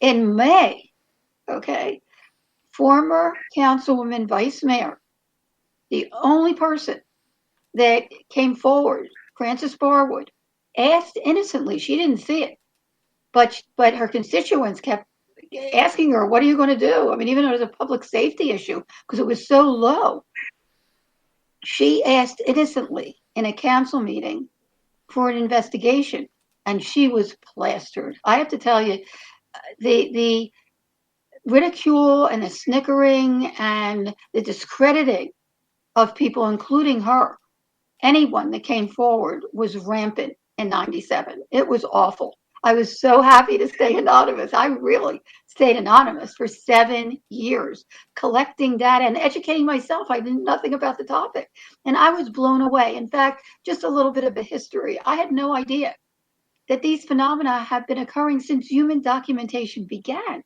There are etched out in primitive caves in Peru and Pakistan animals that are long extinct, and in the air are what we would call UFOs today. And if you look at Sumerian writings and India writings and even the Bible, Ezekiel's wheel, what they described in their own terms of the day seem like UFOs, right? And then you fast forward and you come to the 15th and 16th centuries, we have frescoes and paintings in Europe of people on the ground looking up. In fact, I have a graphic novel activities coloring book that I'll share with you for all ages, and I have iconic pictures. There are pictures that look like a UFO with a being in the UFO. How did they know that? Why were these people looking up at the sky at these objects? Is it something that they saw and they wanted to depict? Okay. And then you fast forward again to 100 years before our mass sighting. And there's so much more data out there, but this was significant for me personally because in 1897, in March, in April of 1897, there was what was described in Kansas, California, Washington, and Canada, a giant, massive airship with removable lights. Sound familiar? Okay. And that was 6 years before the Wright brothers took flight. Okay. And then you fast forward again, and we have not only the UFOs, these orbs that were buzzing the White House in 1952, but during World War II itself, we have what they called Foo Fighters, not the band, not the musical group, but Foo Fighters, fire, okay, in French, that were, in fact, I contacted Dr. Richard Haynes, who was a specialist in these Foo Fighters and actually started NARCAP, which was a reporting center for thousands of pilot reports. I mean, they were threatened with their careers if they came forward. And I conferred with him, and he verified that what my husband and I saw outside our bedroom window in 95 was very similar, if not identical, to what they called Foo Fighters in World War II. Every side thought the other side had these orb spy technologies going around their ships in 2s and 3s and in rock solid formation. And it wasn't until after the war that Japan and Germany and United States tried to find out who had these. Nobody could find out. Okay, they were called Foo Fighters. And then you fast forward again, and we have the Lubbock lights in 51. In the 80s and 90s, we have the UK flap that was very similar with triangle craft, as well as the Belgium flap. When flap means it happened a lot. Okay, and a lot of people saw it. Belgium was really a model for what should happen. They got together civilians and military and university and scientists to study these phenomena. That's what should happen, and hopefully is starting to happen now here. And then you fast forward again, and we have the Stephenville lights, and it's ongoing, and similar phenomena in Illinois and all over the world. What's really cool now is that I did not want to come forward. Okay, so I just kept this journal growing and growing and growing, and months later, okay, now May of 97, we have Frances Barwood that asked for an investigation. She was plastered to the wall with cartoons in the paper and all kinds of stuff. June, and again, there was nothing. There was nothing announced of any investigation or explanation. Suddenly, June 18th, 97, front page article in USA Today, opening up our mass sighting for the very first time. People weren't hearing about it outside of Arizona, to the world. And we didn't have social media then, okay? Overnight, it went viral. By the morning, it was on every morning show in the United States. It was on Peter Jennings, Dan Rather, you name it. the Phoenix Lights was big time news. For the first time, we get an announcement late that morning on the 18th of June that then Governor Fife Symington was calling an unscheduled press conference that afternoon to divulge the culprit of the lights over Phoenix. And everybody took it seriously. That afternoon, he comes marching out, one of his aides, in a giant alien head costume and made a mockery of the mass sighting, which was really disconcerting, especially for parents that were with their children that saw something that was 2 and 3 moles wide, and he's making a joke out of it. Okay. And he, his big explanation is that, we didn't want people to panic. Again, not one report of harm, threat, or abduction associated with the Phoenix Lights Anonymous. They were panicking, I'm sure. I gotta ask you in regards to that, Dr. Lynn, okay, because I think Fife Symington, for a scoundrel that he was while within office, earlier this year he spoke at the International UFO Congress in Phoenix, and which I'm sure you're aware of. Well, I didn't want to spoil it yet for your listeners. Okay. If you want me to tell you what happened. Well, we'll get to that in a minute. You can answer it any way you want. I would like that answer, but to me, sure. I agree with you. It was an absolute embarrassment the way he treated the citizens of Phoenix, Arizona, and the surrounding communities who had these eyewitness accounts of what was going on. And I could see where people were very upset at him about this. Do you think at any time he was tipped off either by the military or by the federal government or some alphabet agency to shut up going into that press conference? All that I'll say is, because I don't get into religion or politics, but I will say that according to Frances Barwood, Vice Mayor, Councilwoman, and she's very forthcoming about this, she felt that, he was under indictment for, I think it was 7 indictments for something. I won't get into that. But not only after he did this was everything squashed, okay, and forgiven, but he was also forgiven by Clinton.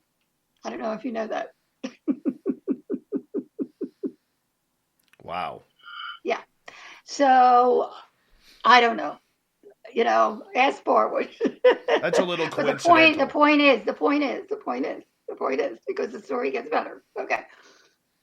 Here we have him doing this. Okay. And I'll get back to Symington, I promise. But after he did this, and what's interesting is that if you watch that report on the news, the audience, the press and whatever, and there were parents there too, were like laughing when he said it, when the guy came out and the alien, he said, you guys are being much too serious about this. Then he asked them to turn off the cameras. I was at a conference, the Contact in the Desert, and I was doing a workshop, and I'm telling this story, and a girl raises her hand. She says, I was there at that press conference. I said, really? She said, after he told them to turn off the cameras, they went ballistic on him. Okay, they were so pissed off that he did that. So people never heard about that, and this is what she said to me. But that was the press conference. Plus, there is a fellow behind him who had sunglasses on, who was an officer at the time, and he came up to me every year in March. I host a celebration of the anniversary of the Phoenix Lights at the Scottsdale Harkin-Shea Theater, and hopefully this year we'll be able to celebrate the 20th anniversary. If anybody's in town, Scottsdale, please, I invite you. It'll be March 20th, Sunday, March 20th, and we're sold out every single year, so get your tickets early. But because we show the documentary on the big screen. It's won a dozen International Film Festival awards, and we have speakers, and we have Native American Rangers from Navajo Rangers that speak, and we have a Q&A. People don't want to leave. They literally turn the lights off and on to get us out of the theater because it's a mainstream event. But at any rate, one year, this guy comes up to me when I'm signing books, and he says, just want to let you know, I was the fellow behind Symington, And I was never so embarrassed in my entire life when he did that. I mean, it really was an embarrassment. Anyway, after that happened, it was like, okay, this is getting ridiculous. I've got to find out what's going on. So I started calling military bases and tried to get as high up as I could. Because after he did that press conference, it put a lid on things, okay, but not for me. And I have some of those conversations, which are quite comical in my book. One guy said, I don't know whoever did this, only God and whoever did this knows who did it. Kind of, that was his answer. Okay. And they were more interested in, because we have a number of military bases here, David Monson and Luke Air Force Base and a couple others. They were more interested in seeing my data, and I never gave them details. Never gave them details. I just said I did take some photographs. And a month after that press conference, I get a call. This is July 24th from one of the heads of the Air National Guard. And she says, "Oh, Dr. Lynne, I think we know what those lights were back in March." And I was thrilled because I was looking for any logical explanation. She says, "Do you believe in all these months nobody ever looked at the log for visiting Air National Guard, and the Maryland Air National Guard was sending off military illumination flares in Operation Snowbird, which I later found out in military terms means diversionary tactical maneuvers, which they may very well have been sending off flares, even though not one person that saw the true unknowns describes any flare characteristics." But I said to her, "Well, when was the Maryland Air National Guard in town?" She says, "March 1st to the 15th. I said, "Were they in town in January?" She says, "Oh, no." I said, "Are you sure?" She says, "Absolutely not." I said, "Well," I said, "my husband and I both saw the same exact phenomena in the same exact location 2 months before the mass sight. I even got photographs of them." She said, "You never told me that." And I said, "Besides that, you're trying to tell me that flares that cannot keep, I'm sorry, did you ask something?" No. No, I said flares that cannot keep a formation, that drift, and by then I'd educated myself to military illumination flares, anything logical, that drift and drop with the wind haphazardly. They're sent off of jets with parachutes, and they just drift with the wind slowly downward, and have huge smoke trails that are illuminated by the flare itself and are meant to illuminate the area around. And again, not one person described that saw the true unknowns. I said, "And you're trying to tell me that flares that cannot keep a formation more than a couple seconds maybe traverse the entire state in a rock solid, equidistantly spaced V formation, mile wide, for hours?"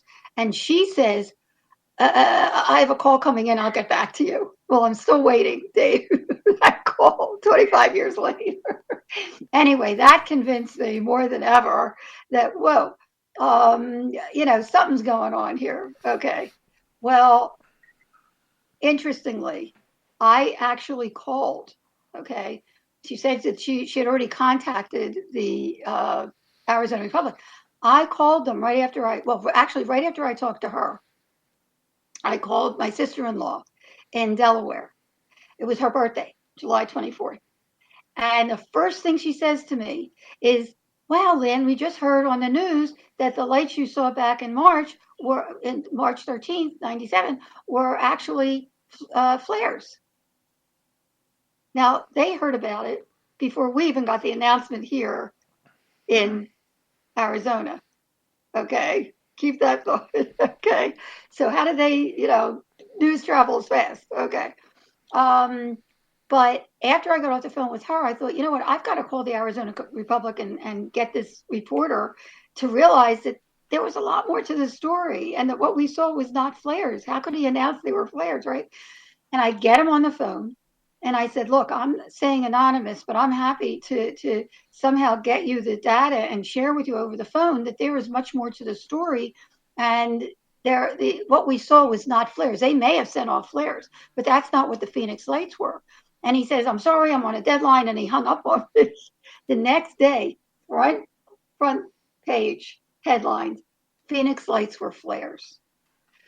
Okay, well, Well, let's continue that when we come back here. Okay. Because we are going to go to break here. Was it flares or was it aliens?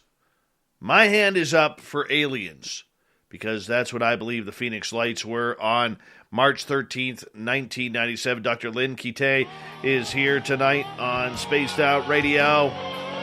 We're rocking out, talking about Phoenix. There's a lot more to this story than what we know, and Dr. Lynne is going to walk us right down that path when we return here on the mighty SOR. Stay tuned.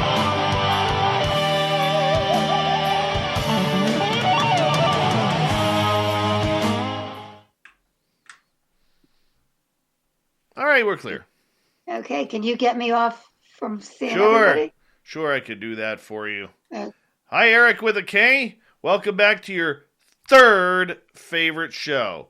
We're number 3. We're number 3, Big Bad Eric. YJ Overlander, how are you, buddy?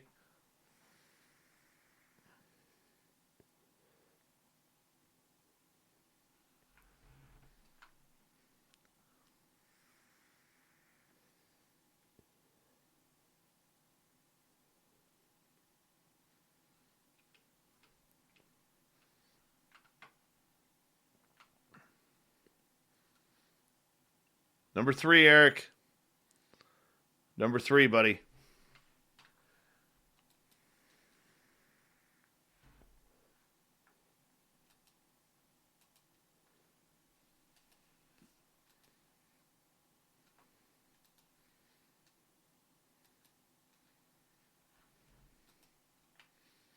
All right.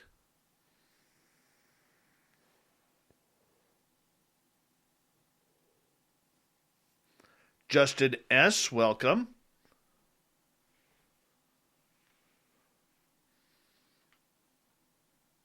No, it wasn't me. You couldn't hear my sneezes. I mute. Excuse me. I muted everything. And kind of go from there.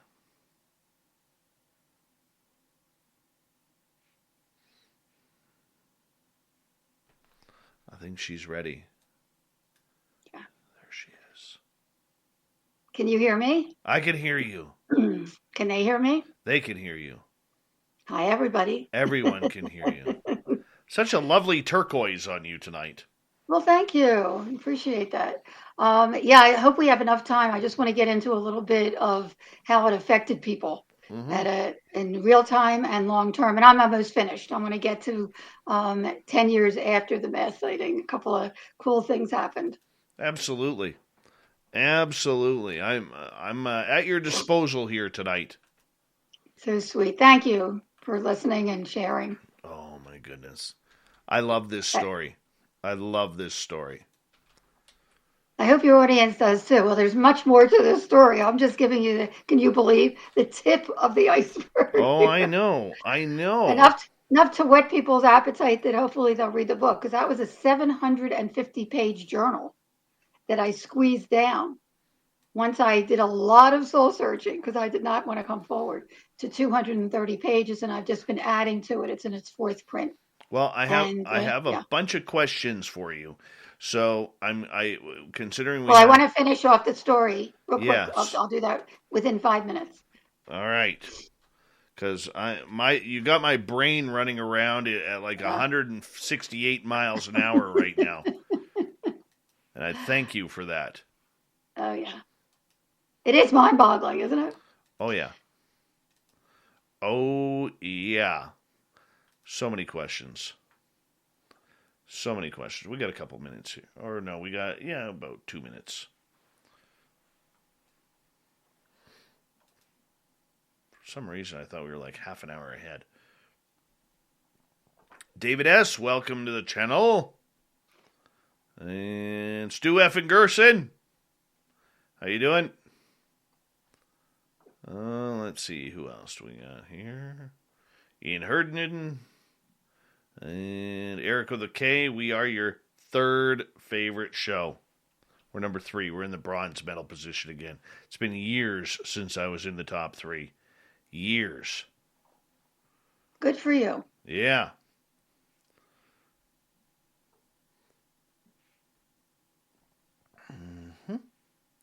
We got about a minute here.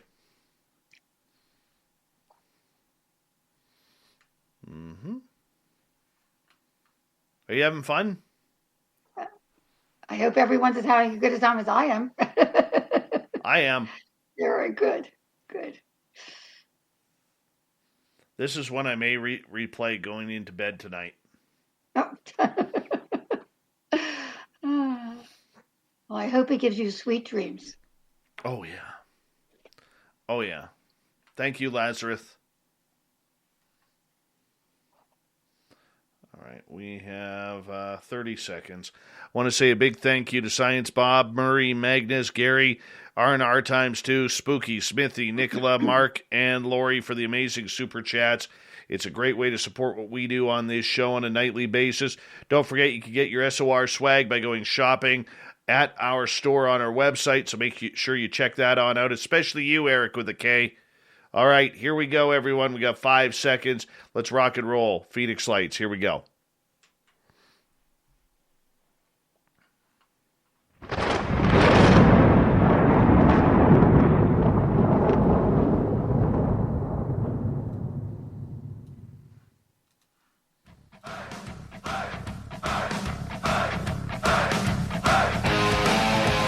We passed the halfway point of Spaced Out Radio tonight. My name is Dave Scott. Thank you so much for taking the time to join us. We really do appreciate earning your listening ears. I want to remind you that if you've missed portions of this show or others, check out our free archives by going to youtube.com/Spaced Out Radio. Do old Davey the favor, hit that subscribe button. Our website is spacedoutradio.com, where we have a plethora of features for you, including rocking out to Bumblefoot, reading up on Shirky Poo's Newswire. Check out our swag as well. Follow us on Twitter at Spaced Out Radio and on Instagram, Spaced Out Radio Show. We continue on tonight talking about the Phoenix Lights, March 13th, 1997. What really happened there? Was it what the military said, that it was flares and military action in the air, or was it UFOs? Dr. Lynne Kitei is here tonight talking about it. Let's get right to it. Dr. Lynne, welcome back. Oh, it's such a pleasure to be here. And this is another thing that people might not know about. 3 years after the mass sighting, Councilwoman Vice Mayor Frances Barwood was running for Secretary of State on a platform to get answers for the Phoenix Lights, even just as a public safety issue. And she was asking for a reenactment, which was brilliant. Because again, I'm a show me person. Hey, if it was military, shame on them for denying it and going right over people's heads. But nonetheless, show me. If you did it, I have documentation that have gone to extreme lengths to have analyzed and authenticated that no one can give me answers at military and university. But if it was military, do it again. Right before the 3rd anniversary, we get a public announcement, big time, on TV, on the radio. 3 Air National Guards were coming into town. I believe it was New York, Michigan, and California, to show everyone the Phoenix Lights. Now, whether they thought it would confuse the issue, diffuse the issue, whatever, it was a joke. Talk about a joke. If you go on a news page, which is also packed with so much material to explore and to consider, you will find that there is in the middle somewhere there is a little block that says AZ Family, and it shows exactly what they did that night. They tried to make a triangle. It was upside down. It fell apart immediately. It had huge smoke trails, just what flares do.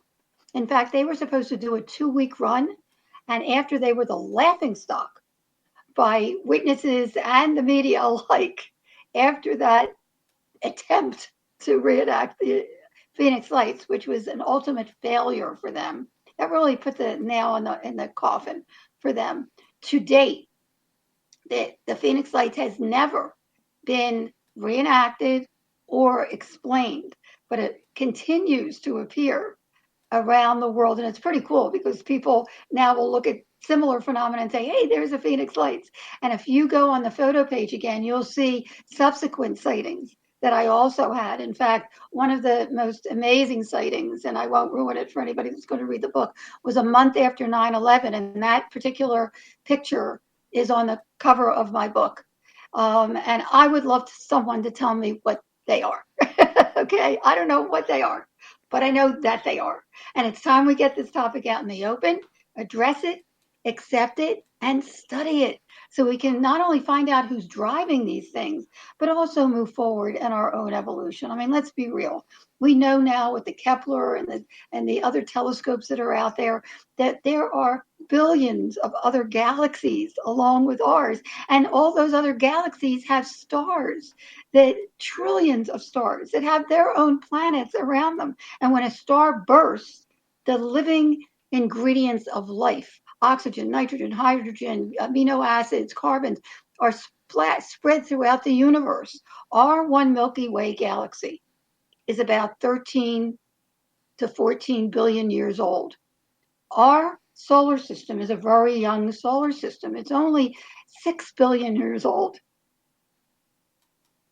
There may be other, and scientists are postulating now, there may be other sentient entities out there, billions of years ahead of us, not only out there, but here now and living among us.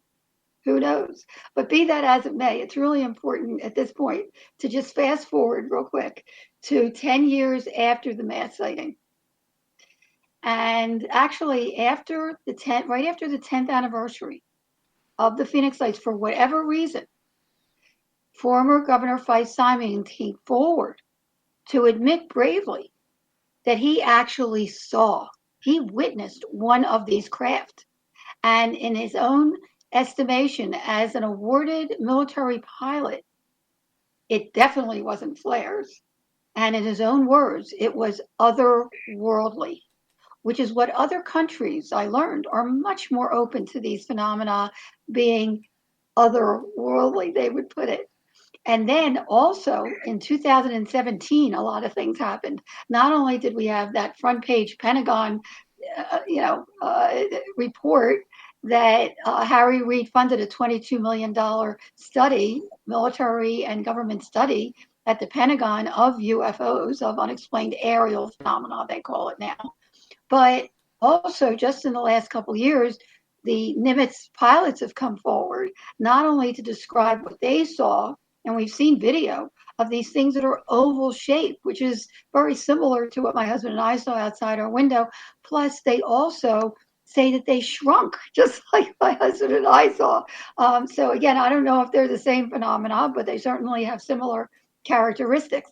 The other thing that's really amazing that we need to focus on as well, and I mentioned earlier that when I called the air traffic controllers at Sky Harbor the morning after the mass sighting, they had mentioned that a couple of pilots had called in, a commercial airline pilot saying, what the hell are these lights over me? And a private pilot to report the 6 lights in a V formation. Well, that private pilot, and it's amazing because I thought the fact that pilots called in was really significant. And I did mention it in the original book, which I finally came forward with. I squeezed the best of what I found in the 230 pages and came forward in 2004. And I have a mention of the pilots calling into the tower. The private pilot finally came forward just, I think, in 2017 as well. And that was actor Kurt Russell. And not only was he coming into Sky Harbor with his son, they have a place out in Carefree, but one of the significant things, and I'm going to get into how it affected people at a very, very deep level, but he says in his report, and his report is on the news page, the UK report from the news page on the Phoenix Lights Network website. If anybody goes there, they'll find it there. And it's a wonderful report where he describes that he was on approach to Sky Harbor. His son, and it's interestingly because kids, and this guy was more of a young adult, but kids were usually the ones to alert their parents that this massive V was coming towards them. And he said to his dad, what is that? And he notices that the 6 lights in a V, and they were very close to it. And he says, I better call into the tower to report it. He reported it, and they never talked again about it. And this happened to other people as well. A couple years later, he walks in to his home, and he was living with Goldie Hawn, and she was watching a show, and they were talking about the Phoenix Lights. And he thought, boy, that was like a Richard Dreyfuss moment. Like, it sounded really familiar. And he goes and he looks at his log, and lo and behold, he's that pilot that called into the tower, which is really amazing. The more credible people that come forward, the more credibility it lends to the whole topic. So I always welcome people. And that's the other thing. That's the other thing, Dave, how it affected people in real time. You know, the movie Independence Day was huge, like 6 months before the mass sighting. And we're so inundated. And we go into this in the documentary. It's an important aspect of this whole genre, is that we are so inundated with threat, and harm, that Dr. Gary Schwartz, who was the head of the Consciousness Study Department at the University of Arizona, made a very profound statement. He said, if you're inundated with the threat factor, how do you think you're going to react when you see something that you're supposed to be afraid of, right? And what happened was that when children would see this mile-wide V coming towards them, they would jump up and down, Independence Day, Independence Day. But as it got closer, a calmness came over everyone, adults and children alike. The children wanted their parents to run, to get in their car and run after it. And in real time, a connectiveness came over everyone to the phenomena that changed their life forever in real time. And I hear it over and over and over again. But even more significant is long term. I still hear from people. I mean, people went into the peace movement. People went into the environmental movement for the first time. It woke them up to the fact that we're not alone in the universe. It's not a belief anymore. It's a knowing. And nothing was more clear about that than when a number of witnesses had described to me personally that they had had near-death experiences as children that was reawakened by the mass sighting. And Dave, that blew me away because I did too. And I don't think we're going to have time for me to get in my near-death experience, but I lay it all out there in the book. But it changed my life forever. And I was 8 years old. I thought when I came back, I thought everybody knew the secret. Everybody was psychic. Everybody was empathic. And what was significant, though, is that at that point, I thought, geez, maybe there's a connection between all unexplained phenomena, whether it's near-death experience, out-of-body experience, unexplained aerial phenomena, that have a mystical light associated with the experience. And lo and behold, again, when I started looking, there was so much credible data out there concerning the UFO phenomena. But again, there was credible data concerning this phenomena at the Omega Project, which is like 4 inches thick, from the University of Connecticut, Dr.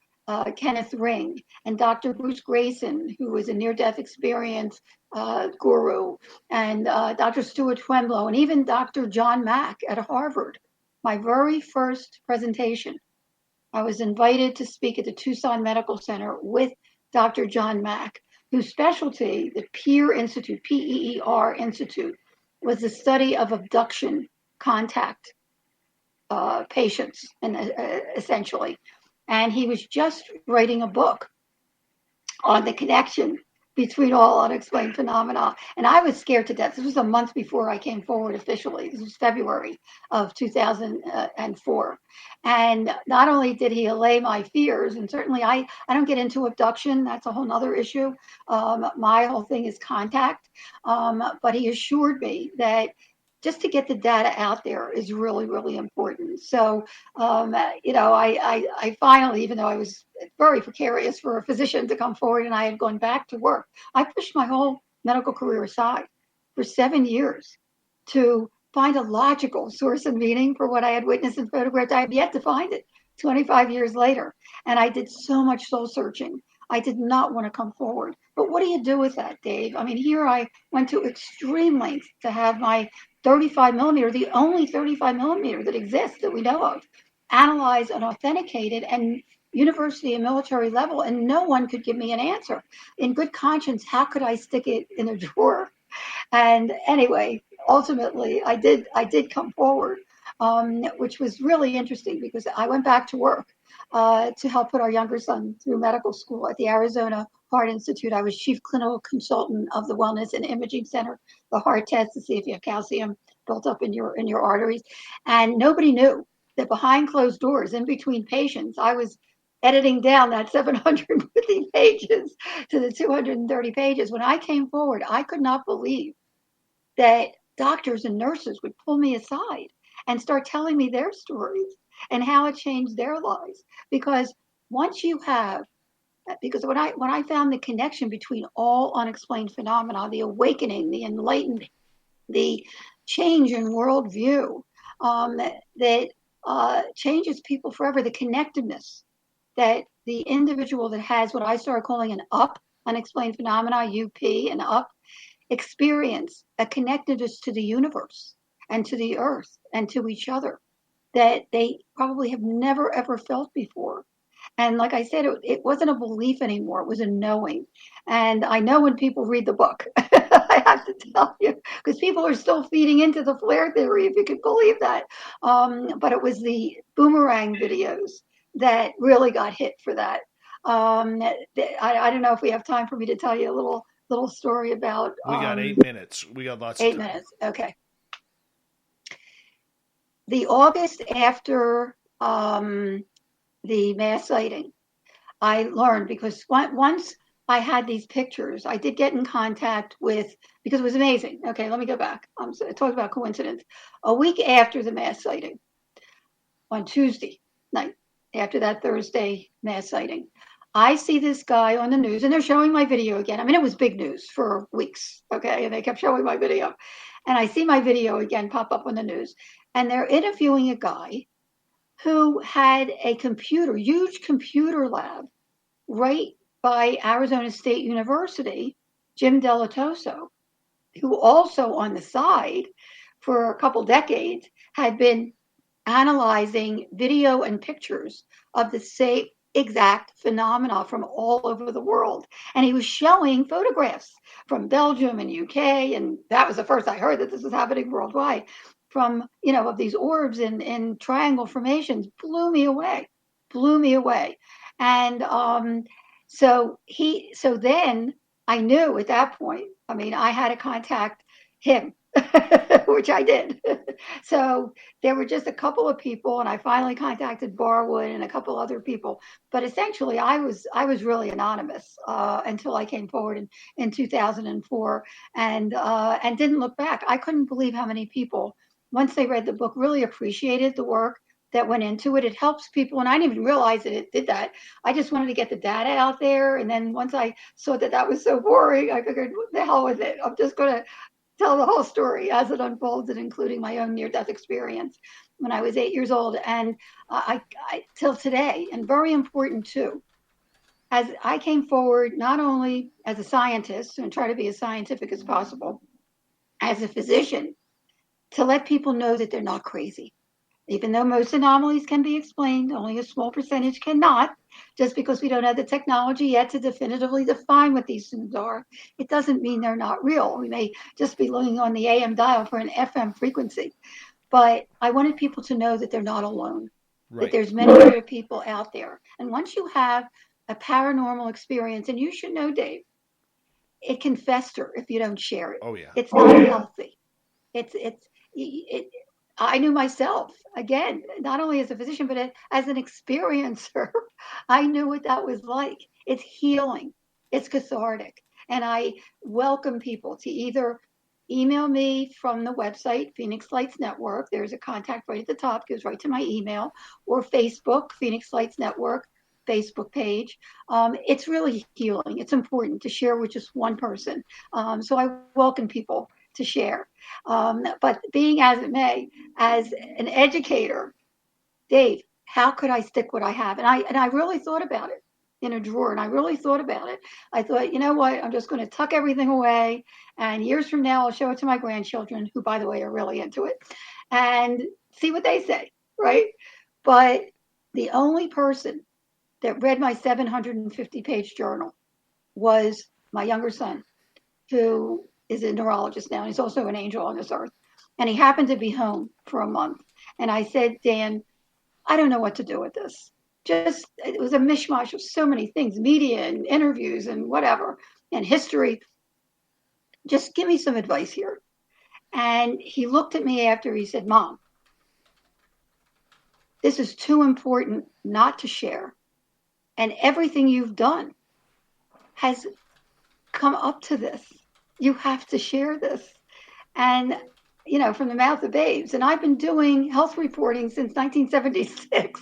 I've been doing everything from writing and reading and researching and going out in the field and shooting and whatever.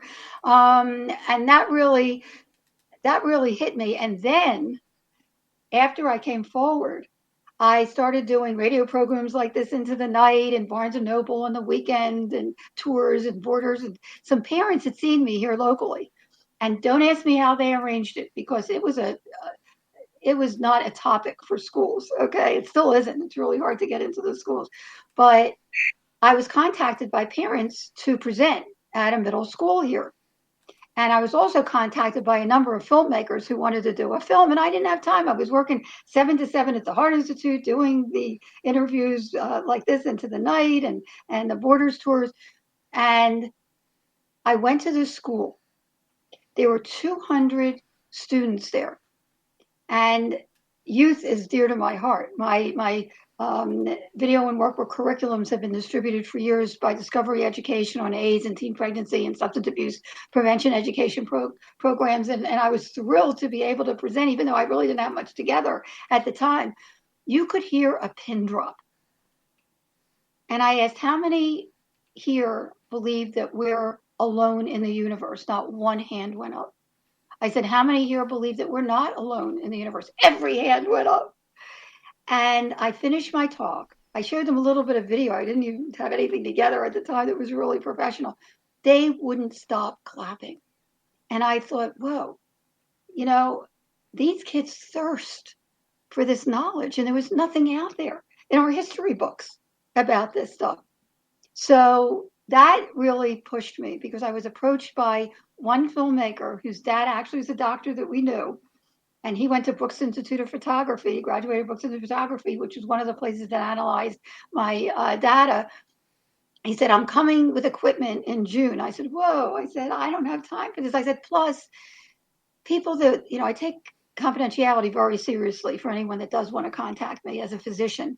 And I said, I've been contacted now that I've come forward by email from dozens and dozens and dozens, like thousands now, of people.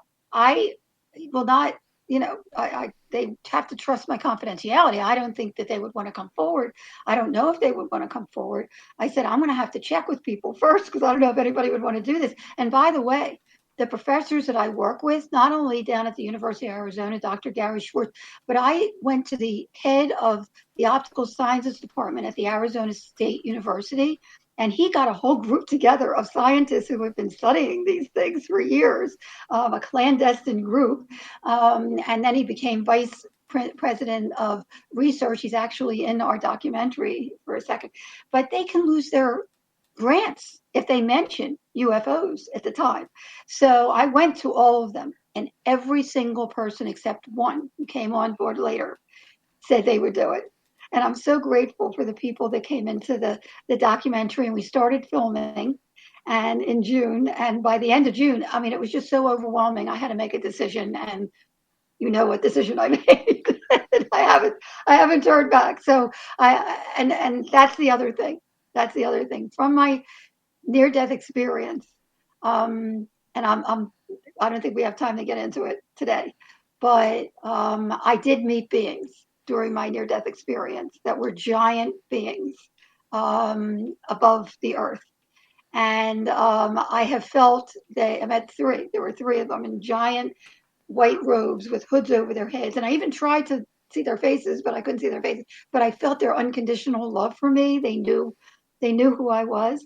And I came back with very profound. And my family wasn't religious at all. It's nothing that I would have ever taught or whatever. That that really changed my life forever and that I share in the book. But be that as it may, the point is that, when you have an unexplained phenomena experience, Right. it does change you forever.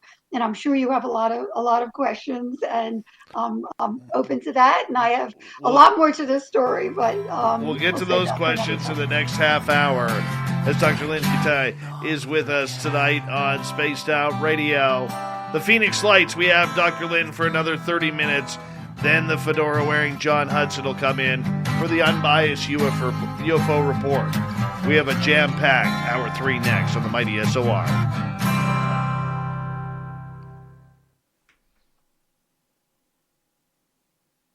All right, we're clear. And if Dave, Yeah. can you hear me? If you like, I will get into a little bit about what I brought back Sure. from my near-death experience, because I think it would help, and also a picture that I've now added to Sure. the 4th edition of the book. Okay, is that Cool. okay? That's fine by me. Okay. Are we doing okay? We're doing great. When we get to the break of the next half hour, when I say goodnight to you, just stick through the break, and then I will say a proper goodnight during the break, okay? Okay. All right. We are awesome! Loving this. Is the audience enjoying it? Yes, they are. Okay. Yes, That's they the are. important thing. All right. Yeah, we're all having fun here listening to you tonight. Listening to this crazy lady. Does it sound crazy? No, not at all. Well, I try to make it as credible and professional as I can, but it is what it is. Very nice. And I do want to get in the Raising Arizona thing. I'll have to remind myself.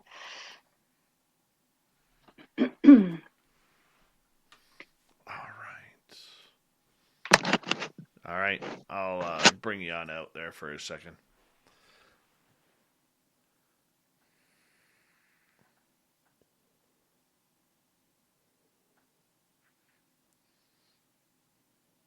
I'm having fun tonight with this.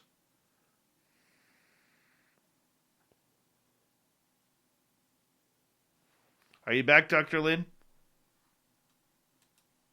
Are you back? I'm back. That was quick. That was quick. Yeah, everybody's saying, we're the crazy ones here, Dr. Lynne. Sovereign wants to know if your favorite word is equidistant. Equidistant? Equidistant. Why? I don't know. I guess he's heard you say it a few times. Felipe Friero, welcome to our chat room. How are you? Lots of new faces in here tonight. This is awesome.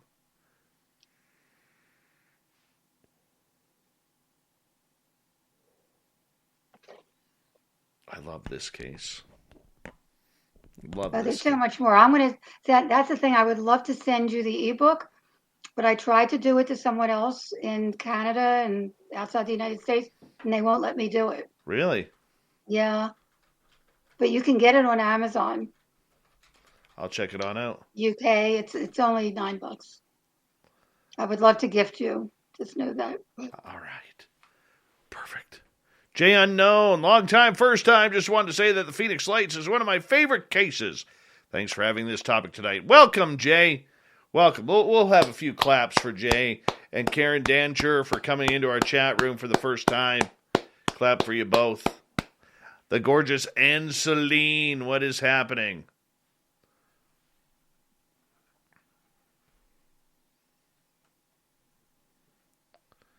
I'm surprised nobody mentioned that I changed guitars around. I moved the red one in. Nobody noticed. Are you a player? I'm learning. I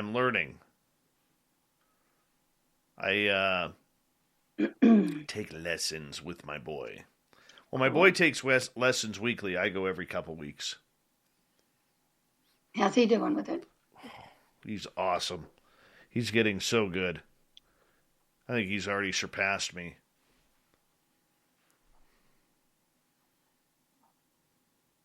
eventually I'm going to do an entire studio shift here.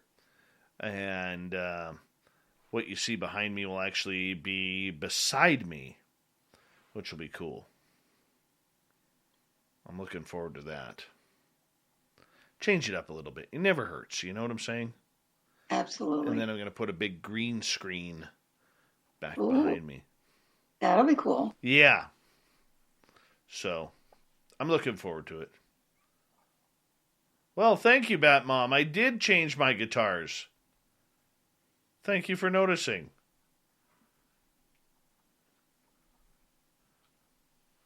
Mm-hmm.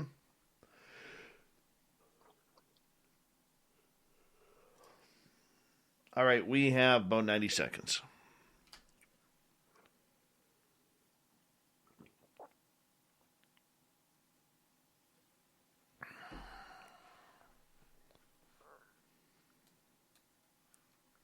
There we go. So much fun tonight. The gorgeous Thin Lizzie Borden. How's it going? No, he's not on my son's not on Slash yet. He's more learning Metallica. He loves his Metallica.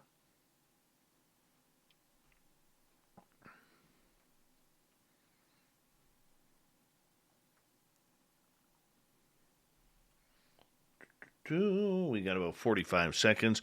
Want to say a big thank you to Science Bob, Murray, Magnus, Gary, R&R times 2, Spooky, Smithy, Nicola, Mark, and Lori for kicking off the great super chats tonight. We really do appreciate the love and support through the super chat. It's a great way to support what we do on this show.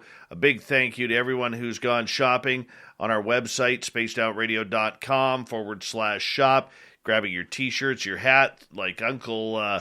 or make that Grandpa Holland with his Bigfoot hat that he's got playing my favorite guitar that he has. I'm so jealous of that guitar. All right, thank you to all the vets who are tuning us in. We really do appreciate it, and we're going to get going here right now.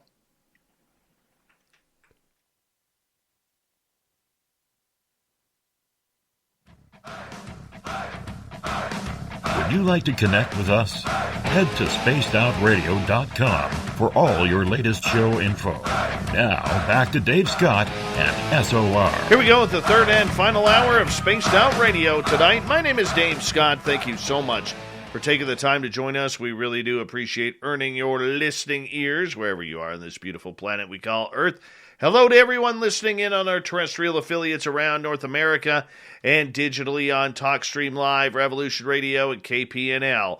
All of our archives are free. Go to youtube.com/Spaced Out Radio. Just do me the favor, hit that subscribe button. The Desert Clam has set the password for tonight in the SOR Space Travelers Club, Xenodokium.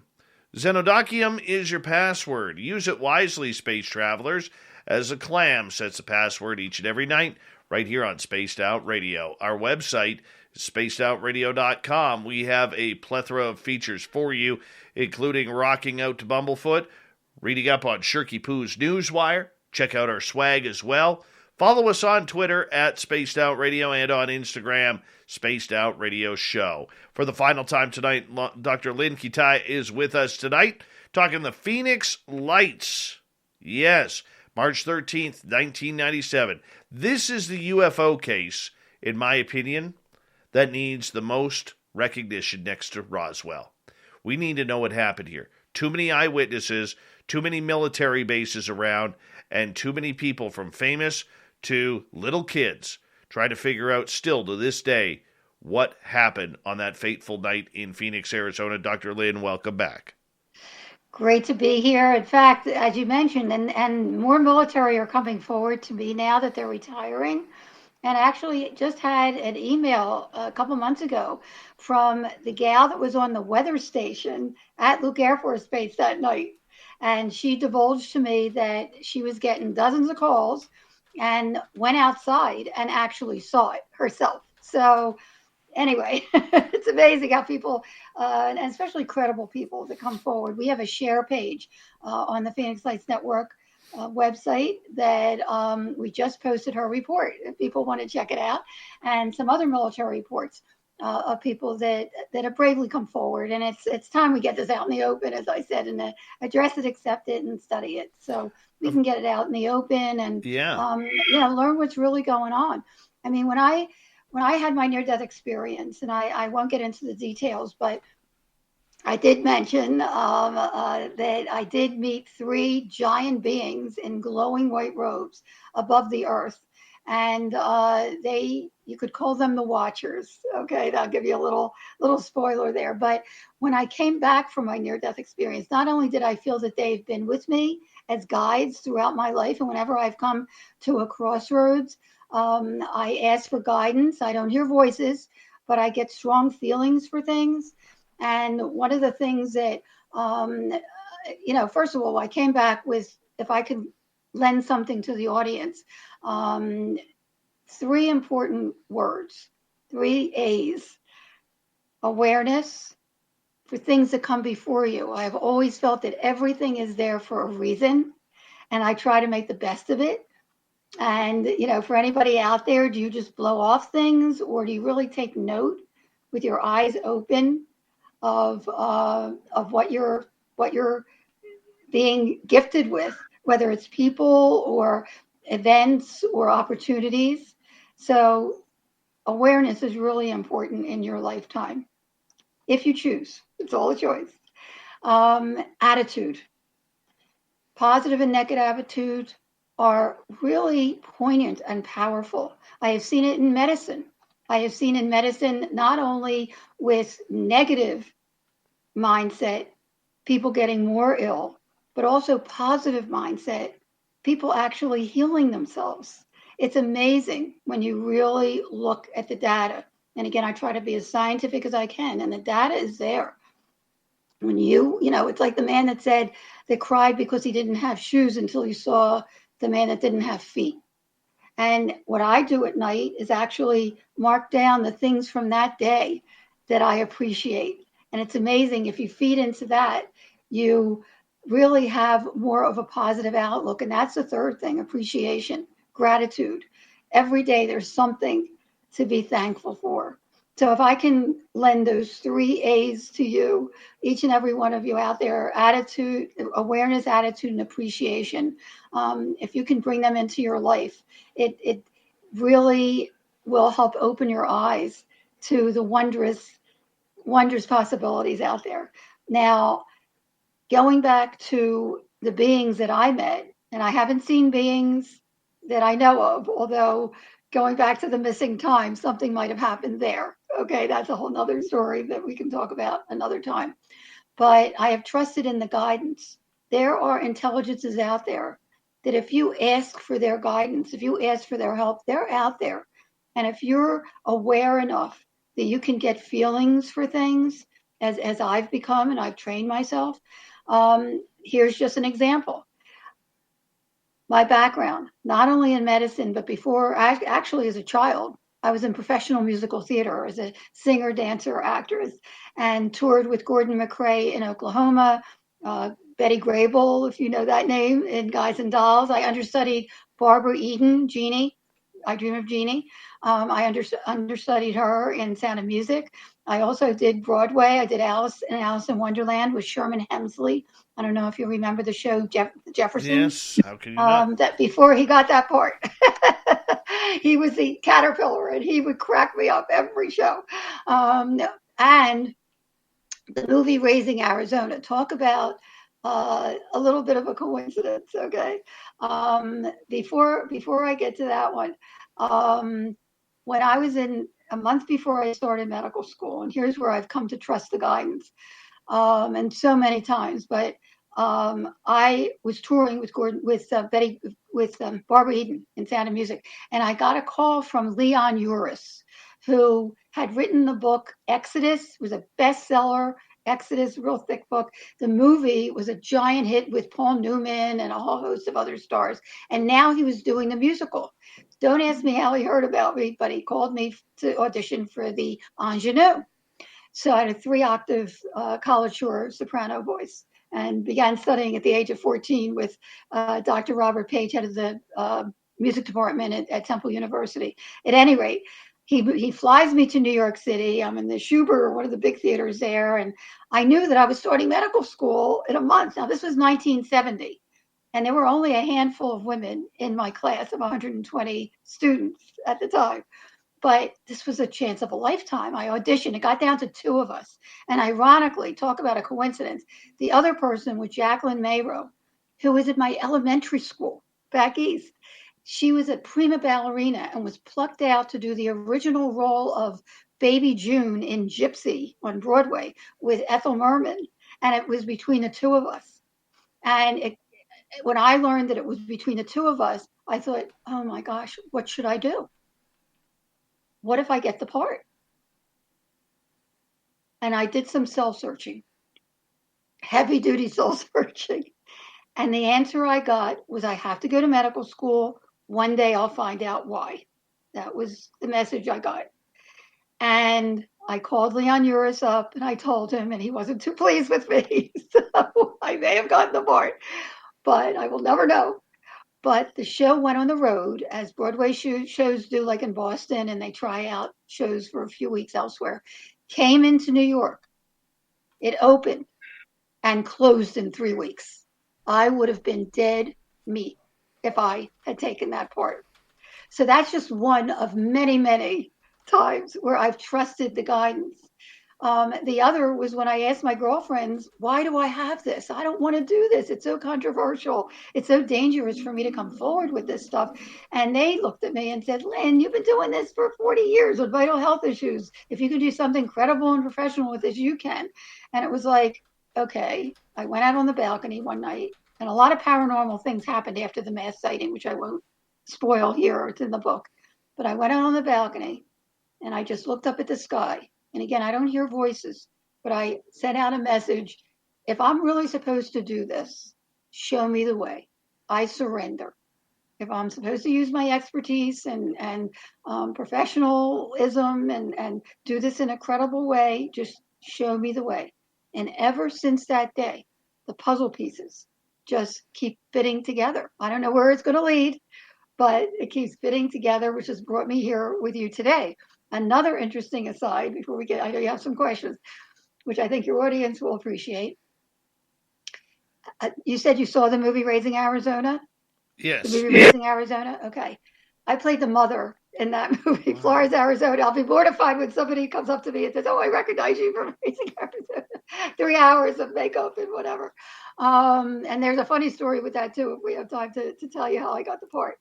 But when I auditioned for the part. But what was really amazing is when I did come forward and I started speaking, I think it was 2005 or 6, somebody came up to me at one of the conferences and says, you know, there's a reference to UFOs and your character in Raising Arizona. And I said, really? Because I hadn't watched it since it came out in '87, 10 years before the mass sighting, right? So I go back to look. And if anybody doesn't know what Raising Arizona was, it's a hit Coen Brothers movie with Holly Hunter, Nicolas Cage, William Forsythe, John Goodman, Frances McDormand, Holly Hunter. I mean, just an unbelievable cast. And me, the little part, but at any rate. Holly Hunter is a black comedy. Holly Hunter and Nicolas Cage try to conceive and they can't. So they decide to kidnap one of the Arizona quintuplets. And after that happens, there's a press conference in front of our home. And one of the reporters sticks a microphone in my husband's face and says, there's a rumor your son was abducted by UFOs. Is there any truth to that? And my husband says, oh, please, son, please don't print that. If his mama reads that, she'll lose all hope, which is totally opposite from my own take, obviously. But what's interesting is this was 10 years before that, call it coincidence, 10 years before the Phoenix Lights mass sighting, the only reference in the entire movie to UFOs. And gets even more interesting, the cinematographer, you're going to find this interesting, Dave, the cinematographer who was just starting out too, a lot of the people except Nick Cage were just starting out then.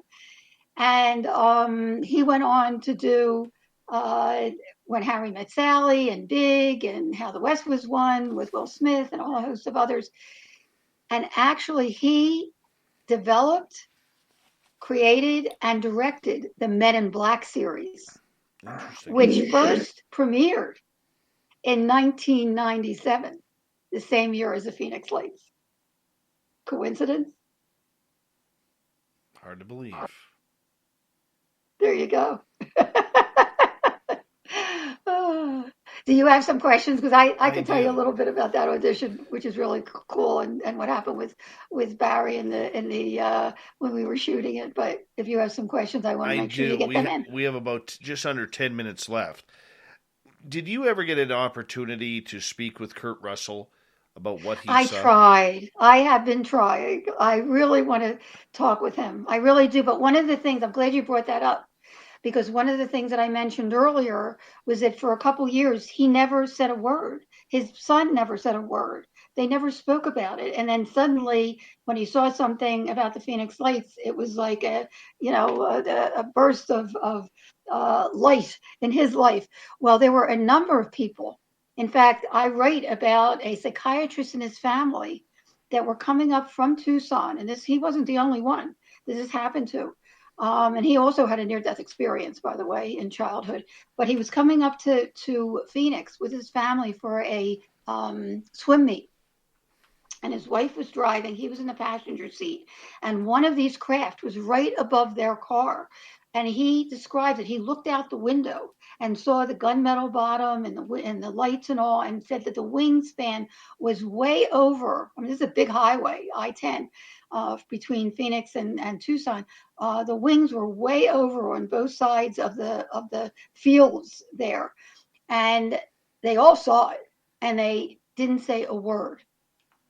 And it wasn't until 6 months later that they saw something on TV, and suddenly it was like a plethora of excitement hit everyone and said, "Oh my God, we saw that."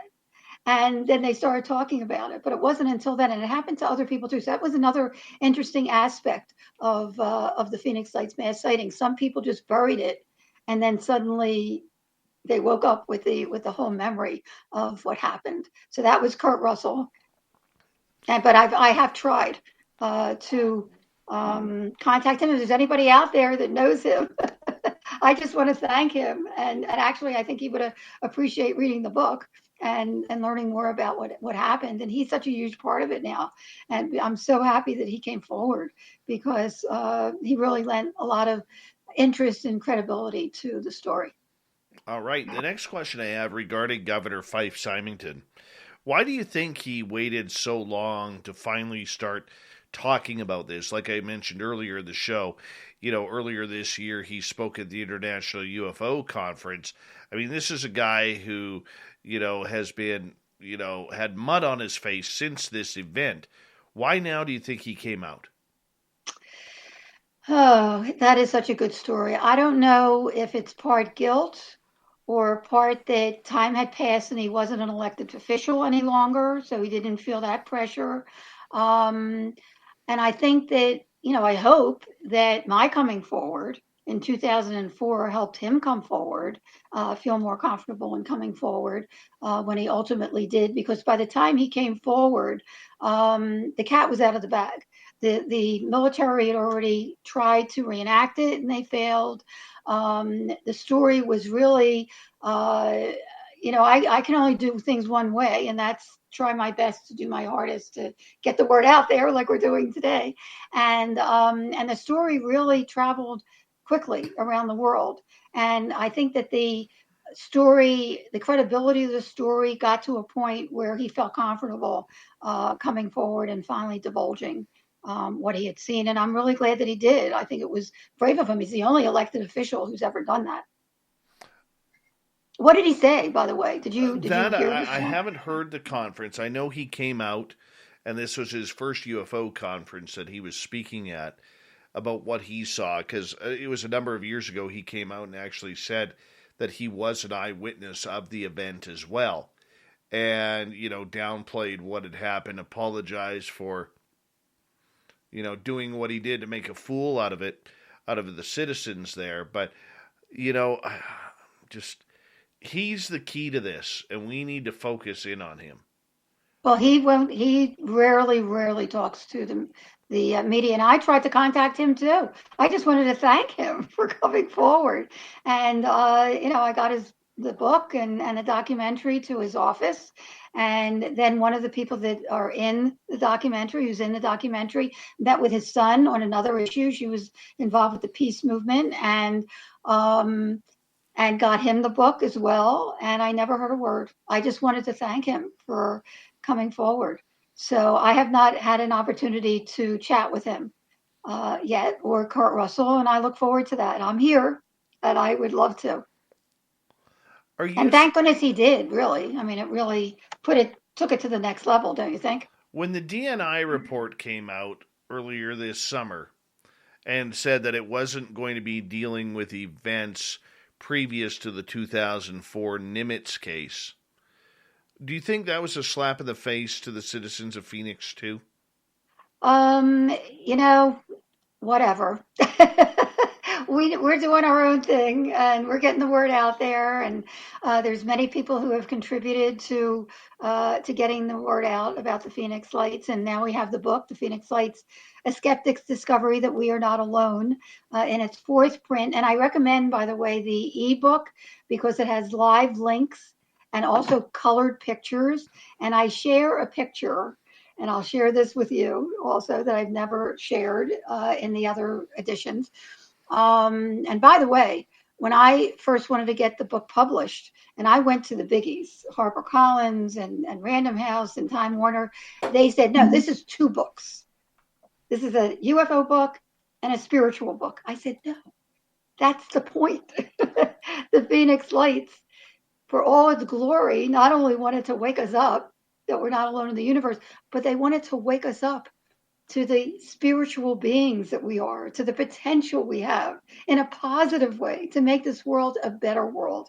And we talk about that more in the book as well.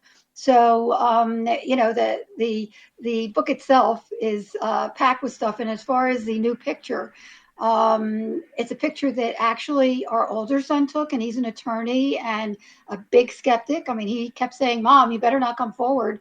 They're going to find out it's military and you'll look like an idiot, right? Until this happened. And I won't spoil it for you. But he took a picture where my mother appeared, and he was very close with my mom, 10 years after her passing. And it is real. She is in the picture, okay? I won't spoil it, as clear as can be, okay?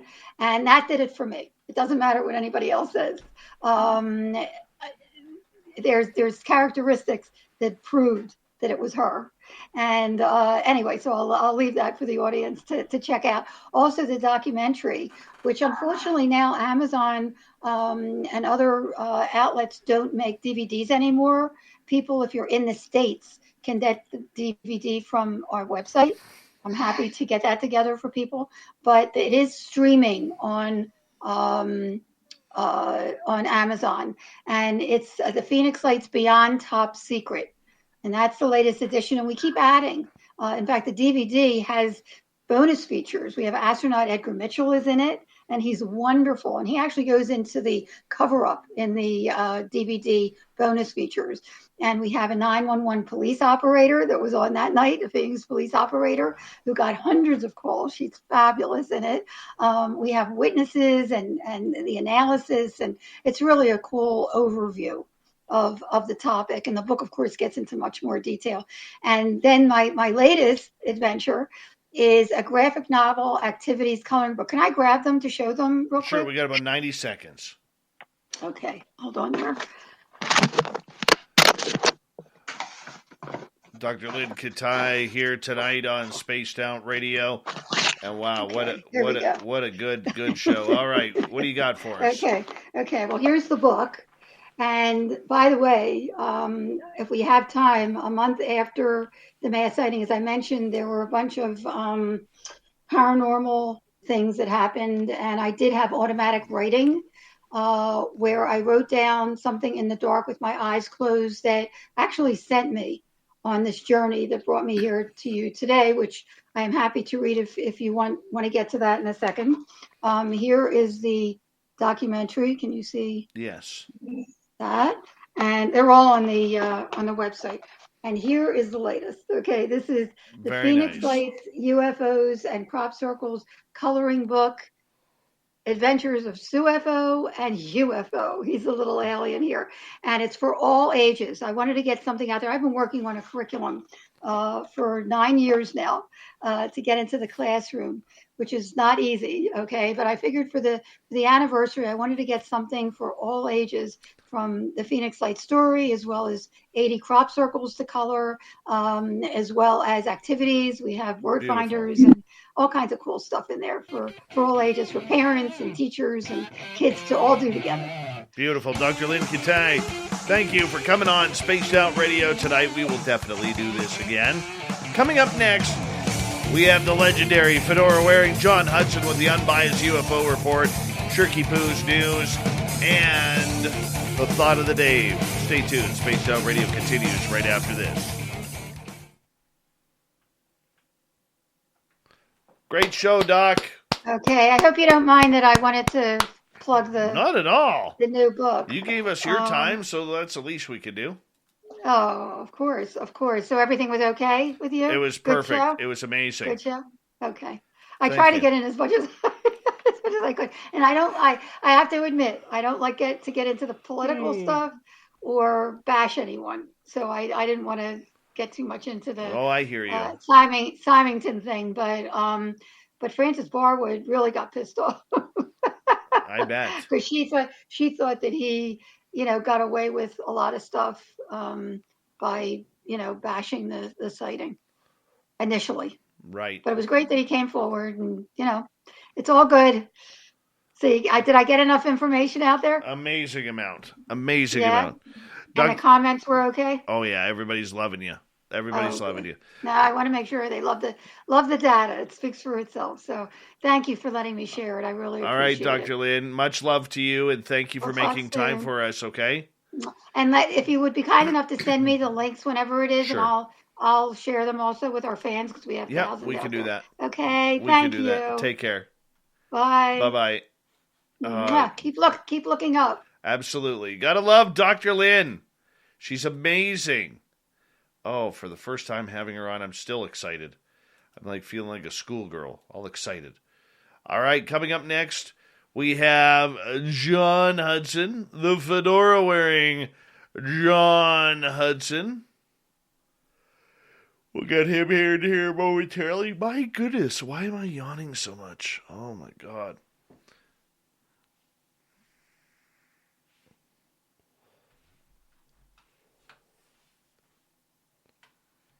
Thank you, David S. There he is, everyone. What's up, buddy? I was almost late. I was so into that interview. Yeah, she was great. She was fantastic, man. I was blown away. And so much empathy for everyone, too. It was very impressive. Yeah. Nice shirt. Oh, did you ever hear about this place? What is Hendo? So it's a company that I almost went to work for. It's actually called ArcsPax. And they were basically building these little motors that if you put them on a steel plate, they would actually hover off the plate about 2 inches. And he originally designed it for homes, which is what he's working on now. But as a way to get the word out, he actually made a actual hoverboard. And so it was called the Hendo hoverboard. And there's actually a video of it on YouTube of Tony Hawk at the facility, not too far from my house, on a ramp in the back warehouse, riding the hoverboard up and down the half pipe that they built. And it's actually pretty interesting technology. That is very cool. Very cool. It was fun stuff. Sharp Cat, the guy that invented it.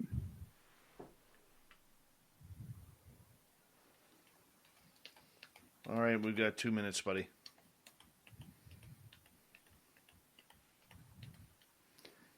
Yeah, man, that was I learned a lot from that. I haven't learned enough about Phoenix Lights, and that was a very compelling story. And I loved she was probably one of the more polished people you've had on in a while. It's like she really handled her time well, got a lot of data in. She was paced well. She did. That was one hell of an interview. Fantastic interview.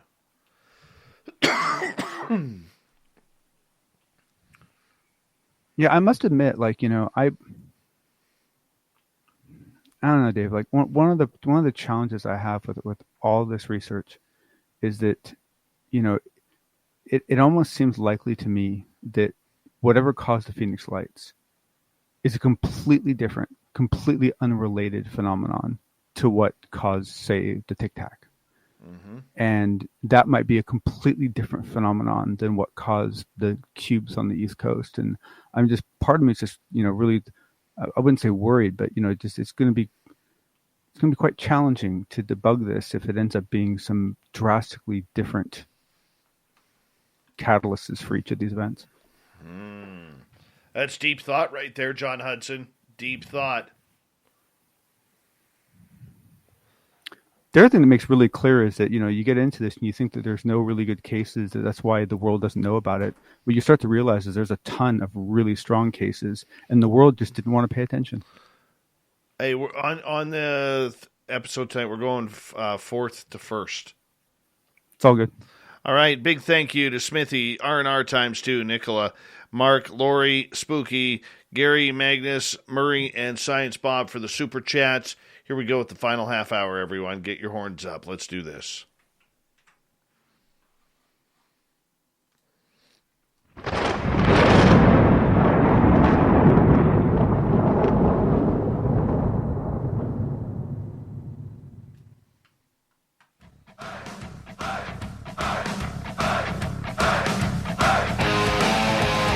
We're around a third. We're heading for home tonight on Spaced Out Radio. My name is Dave Scott. Thank you so much for taking the time to join us. We really do appreciate it. Want to remind you that if you've missed most of this show or others, check out our free archives by going to youtube.com/Spaced Out Radio. Do me the favor, hit that subscribe button. Our website is spacedoutradio.com. We have a plethora of features for you, including rocking out to Bumblefoot, reading up on Shirky Poo's Newswire. Check out our swag as well. Follow us on Twitter at Spaced Out Radio and on Instagram, Spaced Out Radio Show. Let's bring in the fedora-wearing John Hudson for the unbiased UFO Report.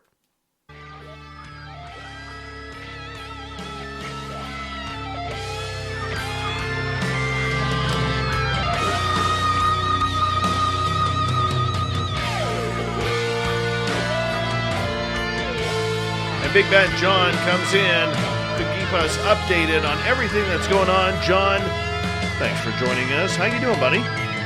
Doing good. My pleasure. Thanks, everyone, for sticking in, especially after that great interview. Do appreciate it. Yeah, that was fantastic. Yeah. Fantastic. John, Yeah, we're going to start off with a little bit of drama tonight between the Black Vault's John Greenwald and scientist Eric Davis. This is turning into a real social media fisticuffs, man. Yeah, it's a really frustrating one, and it's frustrating at so many levels because, much respect to John Greenwald for his research and so forth, but he's very different online than he is in person, and there's something about his style that I don't know. It just for some reason, it just seems to push people's buttons, certain people, just some kind of a personality clash. And essentially, this has been building between John and John Greenwald and Eric Davis for a while. It's been a couple years of essentially, Eric Davis coming out and, releasing as much information as he can without being arrested. And John Greenwald basically coming out and saying that, because he can't show evidence for it, that he shouldn't be trusted and that you shouldn't believe him. And the problem is that, and this is a little hard for me to describe, but basically for people that I've always known, like Eric, and I have several friends that, I have one friend in particular that is at Eric's level of intelligence and tend to have this kind of personality. They have such a personal aversion to lying. They have such a personal aversion to dishonesty that they'll often harm themselves by being too honest. They'll offend people. They will say the wrong things at certain times. They will harm themselves because of their honesty. And so for a lot of them to be accused of dishonesty is a real third rail. It's a real trigger point that will really set them off. And that's essentially what happened. And Eric Davis's response to the situation was way overboard. It was uncalled for. It was a bit vulgar. It wasn't clean play by any means. However, it was not done on Twitter. It was done in a private chat organization, a private chat room, it's like several of the ones that you and I are involved in that are usually kept, kind of, you don't speak about what's said. And John Greenwald is in that group. So we don't know what dialogue was going on between John and Eric, Greenwald and Davis before this explosion. It's not totally clear to me exactly why it was shared the way it was, but unfortunately, especially because Eric Davis is not on Twitter, it's now being put out on Twitter, and now John Greenwald is kind of using it as a way to say, look what a nasty guy this is. Look how he's treating me, blah blah blah. And the last thing I will say about this, because everyone should read it on their own, do their own research, is I've gotten into several debates about this with people over the last 24 hours, and I've noticed an interesting pattern, and that is that the first couple exchanges are about what Davis wrote. And then that falls away. And what ends up happening is a long, drawn-out debate where they're basically trying to prove that Eric Davis isn't telling the truth. And what you come to find is that most of the people who are upset about this on Twitter are actually people that have never believed Eric Davis. They've never liked Eric Davis. They've always thought he was full of it. And they're looking at this as an opportunity to go after him. And in every single conversation I've had in the last 24 hours, every single one, the last 75% of the debate has all been them trying to convince me that Eric Davis has never, ever told the truth. And it's not been about his response. And so this is essentially a proxy war. This is what's going on. This is like, America and Russia basically trying to get into a fight by using, North and South Korea. This is what's going on. People are basically using this case as a reason to go after Davis, right, because they already felt that way about him. And we should actually make a point on this. This is all over the Wilson documents. And, yes, in reading the point, I thought it was pretty harsh. Both sides calling each other a liar. Eric Davis getting into a disease that Greenwald suffers from. I mean, this is personal. It is ugly. The gloves are off. Ugly. They are at center ice, throwing punches here. And, let's just hope, this is the type of situation that could really turn into a brawl on social media. So if you're into UFO drama, this is the one to get to. Let's move on here for a little bit. And, I thought this was just a matter of time here, my friend, but it's happened. The Galileo Project with Avi Loeb has added Luis Elizondo and Chris Mellon. Now, I'm going to be blunt here for a second. You, Dave? No, it's true. It's true. I'm not sure if I think this is a good move or not. Part of me thinks it's fantastic. Yeah. The other part of me says, you know what, we're adding a lot of controversial people. Mm-hmm. Okay, and even though I'm a fan of Elizondo and I'm a fan of Chris Mellon, they're still controversial in this subject. Mm-hmm. And to me, I have a tough time wondering what they can bring to the Galileo Project, which was billed as a venture for the scientific community, not the conspiratorial government side of the community. What's your thoughts here, John? No, I think you bring up some really good points, Dave. But what I will add to that is that one, I don't know how much of it's gotten to the general public, but there's been a lot of complaining and concern about some of the other people that have joined the group, and essentially one could argue this is a counterbalance to someone like Seth Toshak, if I'm pronouncing that correctly. Stoshak. Adding him, some of the other people that have been added. So you could argue this is a balancing of some sort. So that's one way you could look at it. I think that in many ways they are a better edition. If you were to look at the controversial editions, this is a better one from one point of view, and that is that within that organization, they didn't really have anyone that was into the UFO UAP side of things, right? And so now they have people that can eventually get them and share with them information that is going to help them, really look at this and perhaps filter out or really, sorry, hold on a second, let me reconnect here.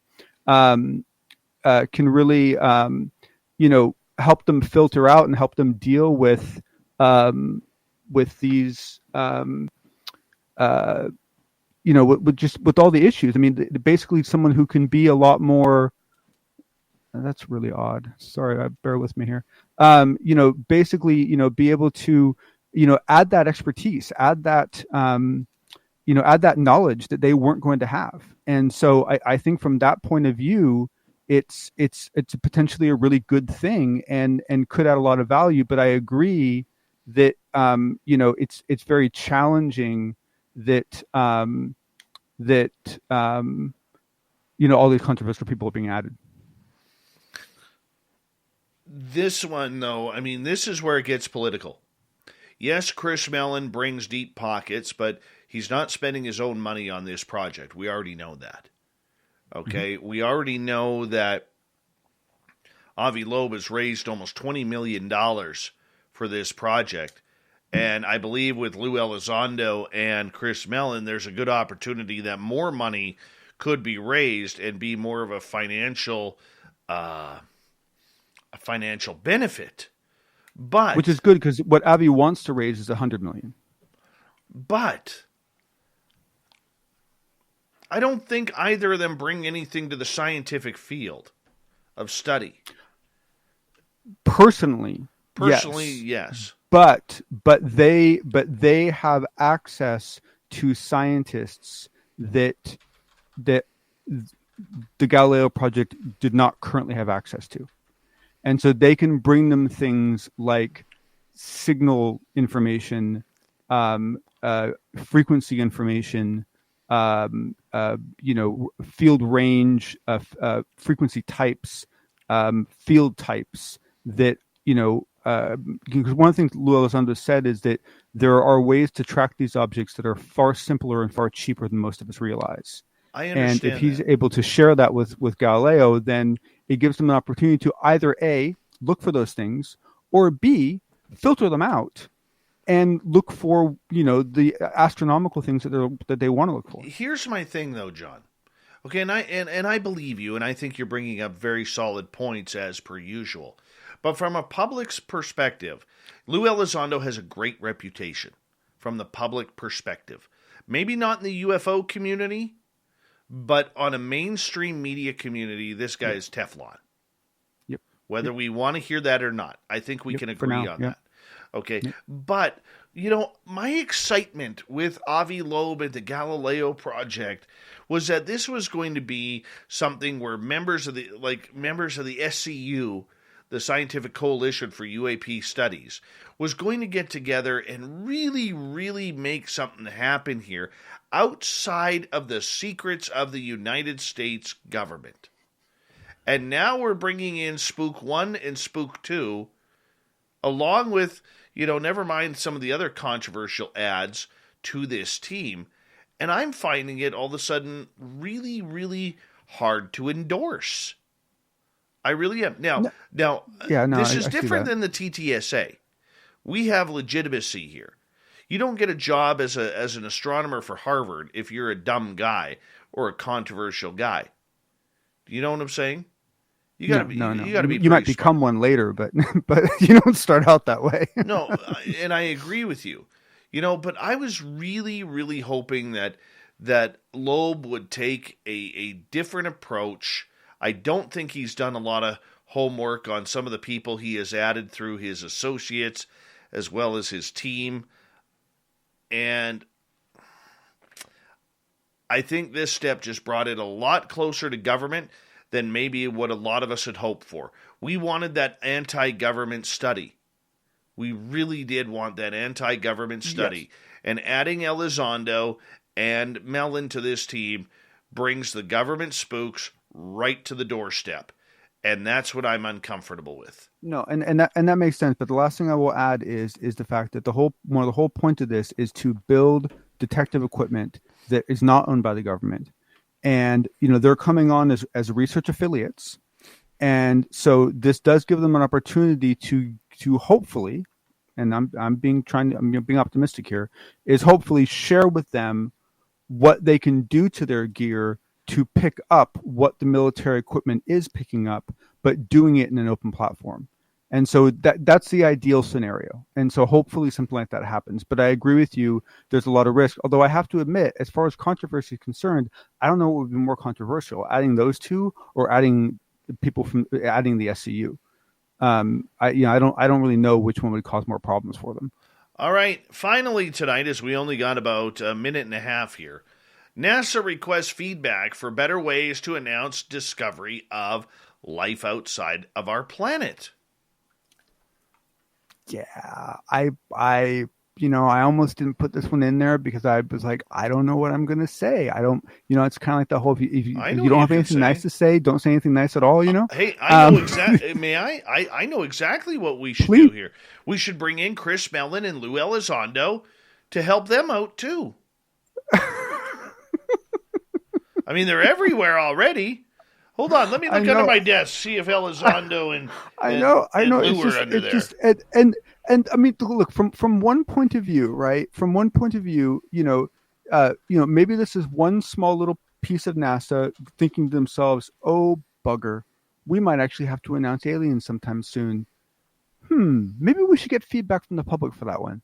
And they never consulted the PR department, and so they came out on their own. I have no idea, but this one caught me off guard. This was like like what? Like I can't be reading that right. I mean, it's like, yeah, this is and in a world where NASA hadn't been hiding a bunch of stuff, this would be a prudent thing for them to do. But in light of all that we know, it's pretty weird.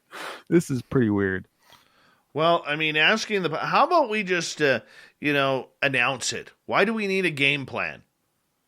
Why can't we just say, hey, we found microbial life on Mars, like we have? Because you only got one chance. You want to do it right, Well, don't do it like the NFL halftime show because they've been terrible the last 20 years. Don't take advice from them. With the jets flying over. or you add Elizondo and Mellon to your team because they need more projects for their resumes. John? Oh, yeah. Elizondo up there with Beyonce on the stage would be awesome. Yes. We're out of here, buddy. Talk to you in a couple of nights. Thank you, sir.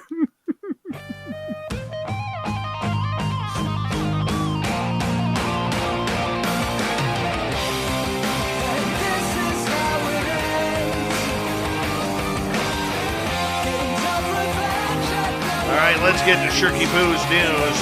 A California man who claimed to be a fortune teller duped a woman into giving him more than $50,000 to rid her body of parasites and cure her family of a curse. Andres Pena Menendez, 31 years old, was arrested on felony charges of grand theft and theft by false pretenses after swindling the woman and her family, who went to cops to catch the self-styled clairvoyant who convinced her to pay him several $100s to expel the parasite in her body. Menendez, described by the woman as a Colombian national, also known as Carlos, then told her that she and her family were cursed, leading the woman to fork over $50,000 for his services. Detectives managed to track down Menendez and learned that he had prior arrest and conviction in Chicago for a similar scheme back in 2019. All right. If you're in Chechnya and you're a witch, not a good place to be, as 3 women in Chechnya were arrested over the Halloween weekend on the suspicion of sorcery. The subjects and suspects were reportedly caught red-handed with maps, tarot cards, and a magical stone on one of them that had brought into the Islamic Republic from the Buddhist region Kalmykia. Oh my goodness. Oh my goodness. How do we go on from here? All right. This is a cool story happening here in Canada. The plan to build North America's first wild refuge for whales retired from marine parks took a big step forward in a remote corner of northeastern Nova Scotia. The Whale Sanctuary Project officially opened its Visitor and Operations Center in Sherbrooke, marking the first time the U.S.-based conservation group has moved from planning the phase to actually building something. It's a milestone, Charles Vidic, the project's executive director, said in an interview this week. This really does show people that we are here, and we will be cutting the ribbon to show this is in fact, our home here in Nova Scotia. The new center has been built in a renovated Century home on the main street in Sherbrooke, a former timber and logging and gold mining town of about 200 kilometers northeast of Halifax. It's a good opportunity for a new business to come into the municipality. And it's saving whales as well, putting them back into the ocean. How cool is that? All right, finally in the news. Yep. Elon Musk is in it again. The Tesla and SpaceX CEO recently deleted a joke posted to his Twitter account proposing the name of a Texas university after being accused of sexism. Musk claimed that he would name his university the Texas Institute of Technology and Science, or in other words, TITS for short. Yep, Musk claimed that the school would have epic merch and would be universally admired. Though, just a joke.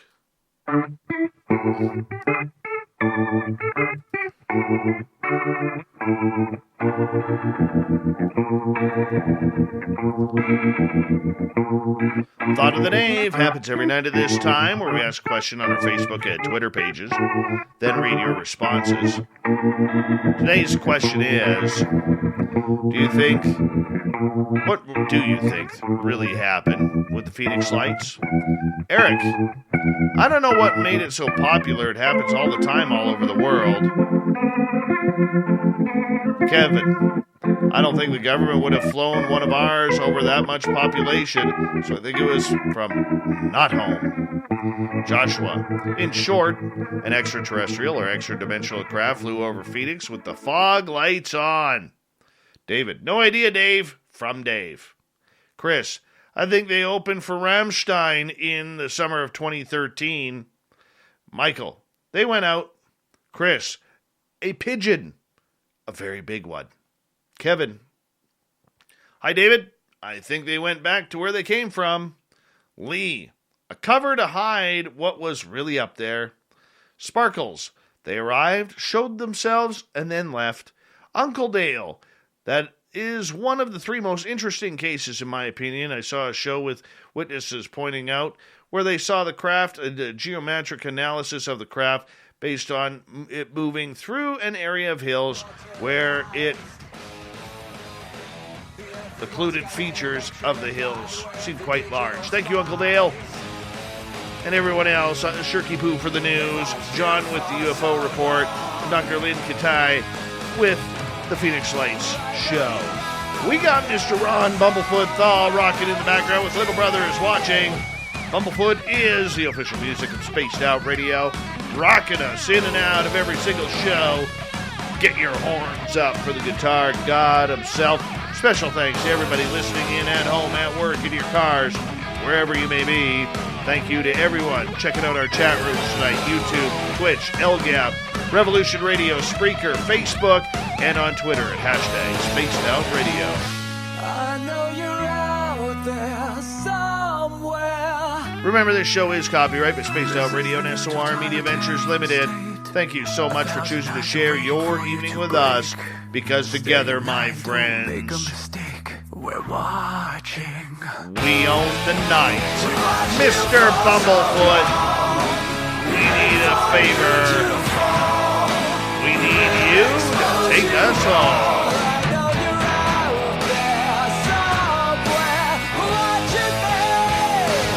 Yes, the Woo Train has docked for the night. But soon, my friends, we shall ride again. Your seats are always available. Your tickets never expire. And if you want to bring a friend, we've got room for them too. Good night.